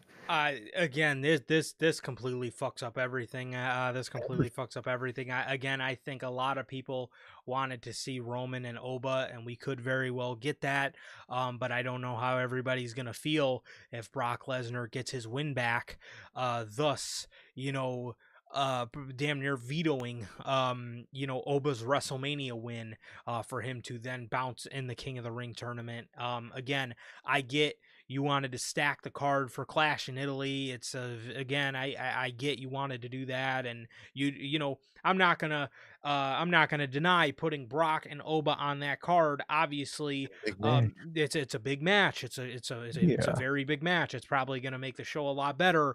But again, that is such short term in the now, no plan thinking that we should be used to with TKO at this point. You know, oh, let's go ahead and do this, because it'll create a shocking moment or great television or amazing ticket sales, yada, yada, yada. But at the end of the day, what's our plan going forward? We don't fucking know. It's a very TKO thing to do. And again, the Clash in Italy card, it does make it look better. But bro, way to just undermine the awesome moment you had at WrestleMania, man.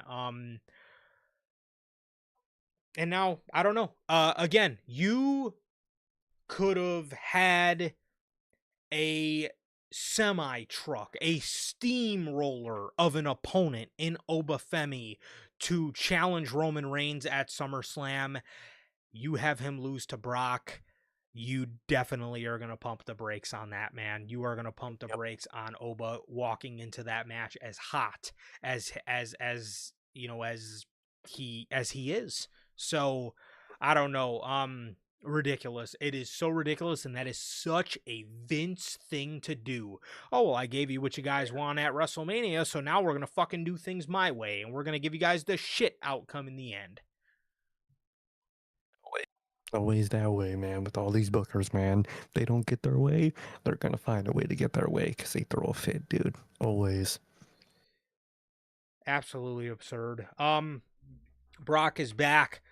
Adam Pearce is running through the backstage area complaining that he had to file retirement paperwork on Brock Lesnar. What is with this fucking guy and his paperwork?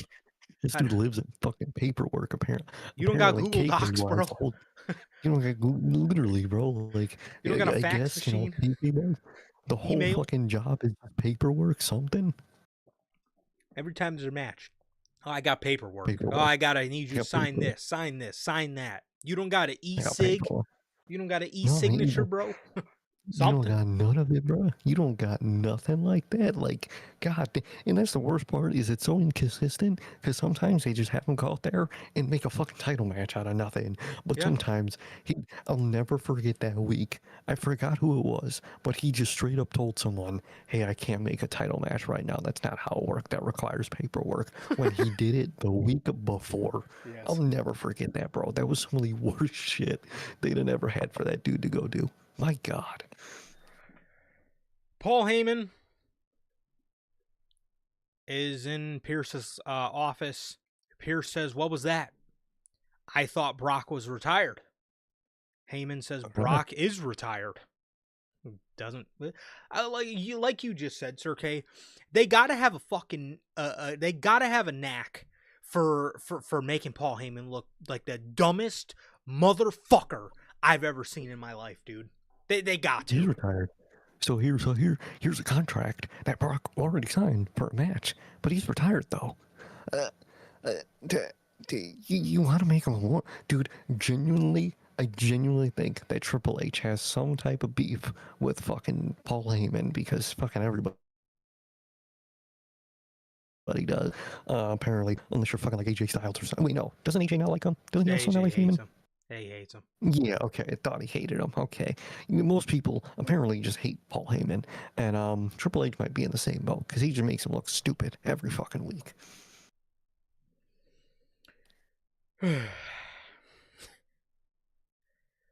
He says, "I have a contract right here for Clash in Italy with Brock Lesnar's signature on it." Brock Lesnar. You could tell he knew. Dude, you could tell he knew he got his name wrong, and he was about to like repeat his name right, but you could tell he was like, "All right, I'm gonna just ignore it and continue on." That was fucking hilarious. So at Clash in Italy, we will be getting Brock Lesnar versus Obafemi. Oh, brother. Oba better win. But he's not going to win. Hey, this is going to be the one. This is going to be their get back, which I'm going to tell you right now, you realize you're doing that in front of the European crowd, right? I hope they fucking tear you to shreds. I hope so. God, I hope they tear them to shreds, man. I really, because even when Brock came back, tonight, there was, there's cheers when it initially happened, but when he was walking backwards, looking at Oba on the stage, there was a lot of people that were like awkwardly quiet because they didn't know what to fucking say. At least that's what I heard. So good luck in the UK, bro. Good luck. Ooh. Seth Rollins versus Austin Theory. Again, this is the main event. While You could, the two teams of the future are battling, this was what was going on. this Seth is what was Rollins going. Like, and I Austin. don't even like the moment. You couldn't even make the moment, the Brock moment, the main event. At least, you know what I mean? Something, At bro. least would have went out with a This- bang. Literally, bro. Austin Theory versus Seth Rollins. Oh, fuck. Brother. Good God. That is We're awful. pumped for this match. That is fucking awful, man. Dude, you weren't pumped when Logan Paul threw him the knuckles, man. You weren't like hype as shit in that moment. No. I was staring at Hey, that. brother. I was staring at the TV, questioning but- all my but- life decisions. But Logan Paul was calling over his brother to give him the brass knuckles, man. That's his brother. That's his brother. Yeah, I forgot that's his brother. Dude, I will say that moment done popped me talking about brother, over here, brother, Seth Theory, brother. He's his brother now. It's his brother. Forget about Jake, bro. Forget Jake. What the fuck, dude? We get a Angelo Hawkins and Seth Rollins like pep talk before, where it seems to be mutual respect between the two, even though Montez doesn't approve of this. Seth I forgot Rollins. to mention last week in their segment last week. I forgot to mention it, but dude, why is Dawkins the one that's cool with him? Especially after their segment last week when Seth got him fucking speared last week. Why is he the one that's cool with it? He got speared. I don't get that, but that's a pet peeve of mine with this. Yeah, it doesn't really make much sense at all. It doesn't. If anything, and not that I Should have been the one. well, if anything, the like the guy that should be, and not that I want to see this particular individual at all, but like Joe Henry, you know what I mean? Like you could even say he didn't, he wasn't around when Seth Rollins was doing the whole vision shit. So like, if anything, he should have been the one guy who's been like kind of neutral in the Give him a situation. chance. Yeah, but like the Yeah. street profit, I don't want to see Joe Henry at all. I'm glad we didn't fucking see him tonight. But like if anything, the street, both of the street profits have been in WWE long enough to know how Seth operates. Like at least Joe Henry's a fucking new guy, and you could say like, oh, Seth really hasn't put him through anything. But Dawkins and Seth have this like mutual respect for each other. Rollins goes out here and defeats Austin Theory. The Vision attack Rollins afterwards, and the Street Profits come out for the save.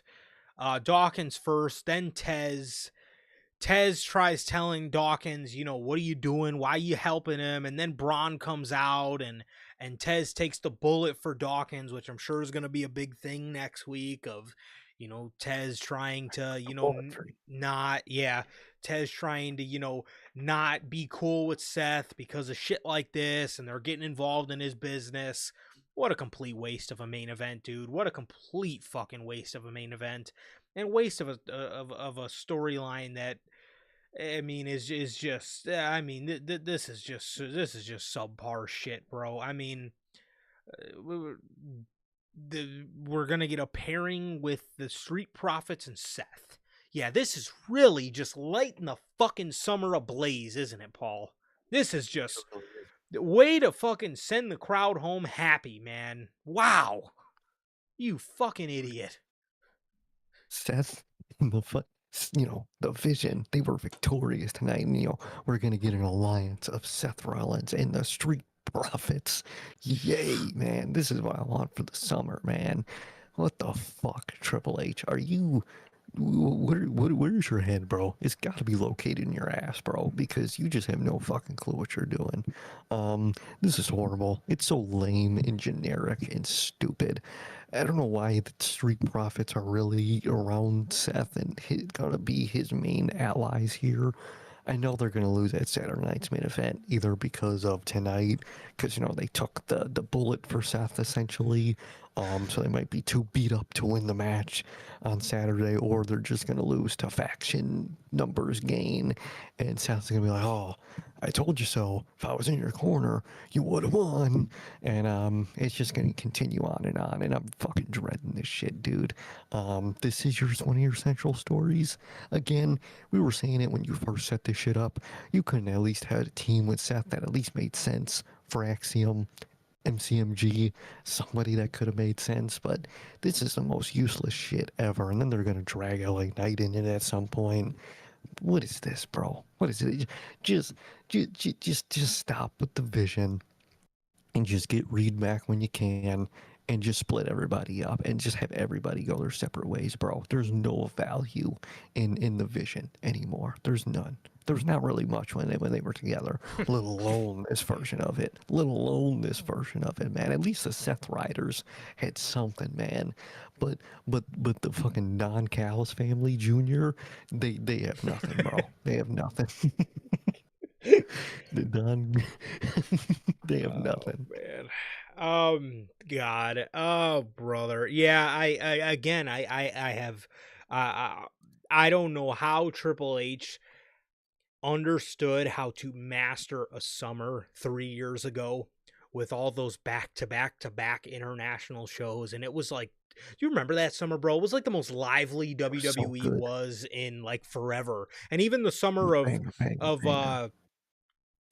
24 as well. That was like that was another yeah, it was another pretty good summer. It was just back international shows, man. With Backlash France, and then it was that summer shows, and the summers just felt so fucking lively, dude. And here we are, a couple years later, and Triple H's idea of lighting the summer ablaze is teasing the Street Profits teaming with Seth. The hell? What is this, bruh? What is this? Do you know the roster you have? Oh You my bald Nazi? Do you not see the roster you have? God, he's fucking stupid. This shit just fatigues you, bro. It fucking fatigues you, man. Way to just dump a bucket of water on the summer, bro. I mean, Dude, my God, man. they had 2 good shows. They had Night 2 of Mania and Backlash, and we're like, you know what? This is some good momentum, man.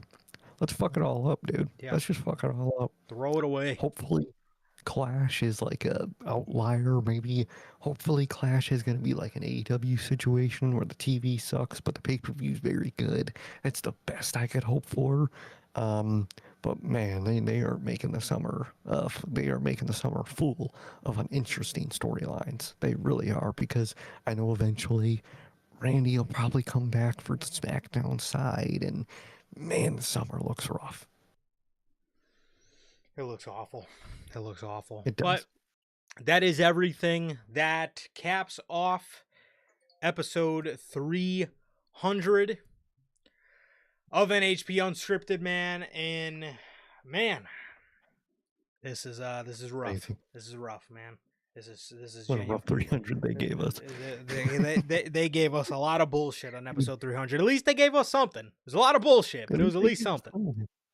Genuinely, up until that, I mentioned at the start, up until the Brock stuff, I thought we were going to come on here and have almost, the most, normal Unscripted to talk about, where, Raw kind of just whatever, Dynamite has its 2 good things, and SmackDown sucks, and, Triple H was really like, you know what?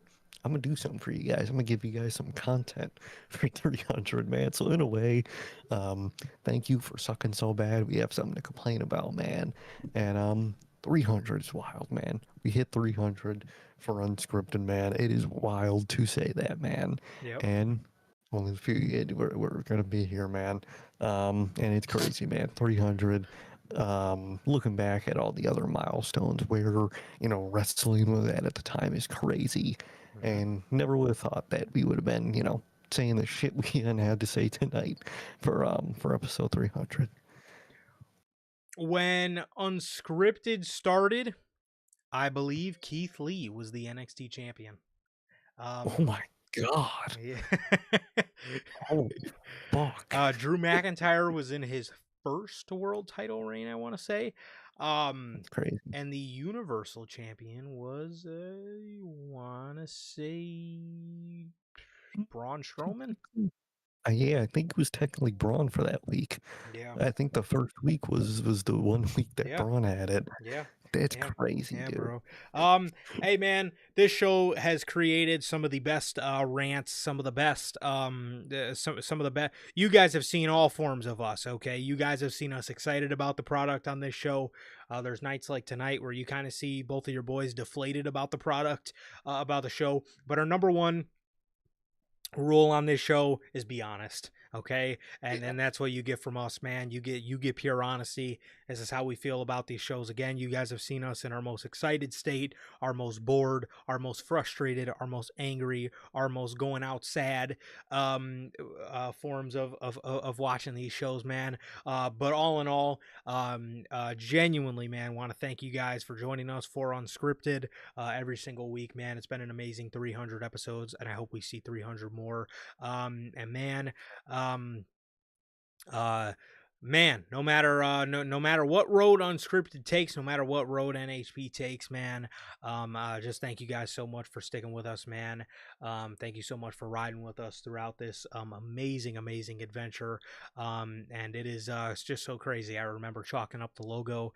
I remember chalking up the original idea of bringing on a second show. I remember all of it. I remember all of the phases of the start to what we all know now is Unscripted, the show that started as Notorious Unscripted. It got the old Vince McMahon name shortened, but it's been awesome. It's been a ride, and thank you guys so very much for an amazing 300 episodes. Really, man. Thank you guys so much for being here with us, man. Commenting, talking with us, conversating with us. Always, man. For the people that come in now, we're always here. However it may be, thank you guys. For those that don't comment and just watch, truly, thank you guys too, man. You guys are truly appreciated, man. And crazy, man. The journey this show took from, just the way we talked about things we talked about in the eras we talked over, man, from when WWE sucked and they were good, to AEW being fucking there, them being great, them sucking, them being good again. It's fucking wild, man. And we'll be here, man. 300 more. We'll be here, man. And in some type of capacity, we'll always be around for you guys, man. Talking, conversating, and who knows what episode 400, what the landscape will look like, not only for NHP, man, but whatever Triple H and Tony Khan are doing, man. Because at this point, that might be the scariest part, is whatever those two do. Probably, man. So, truly, thank you guys for being with us for 300, and hope you guys stick with us for 300 more.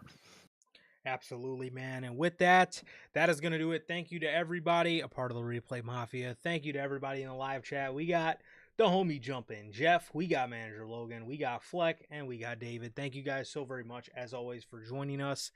And with that, ladies and gentlemen, it has been a pleasure for 300 episodes for my Johnny. And I, Sir K. And that is going to do it for this edition of NHP. This has been another edition of Unscripted. This has been episode 300 of Unscripted. And with that, please like, comment, and subscribe.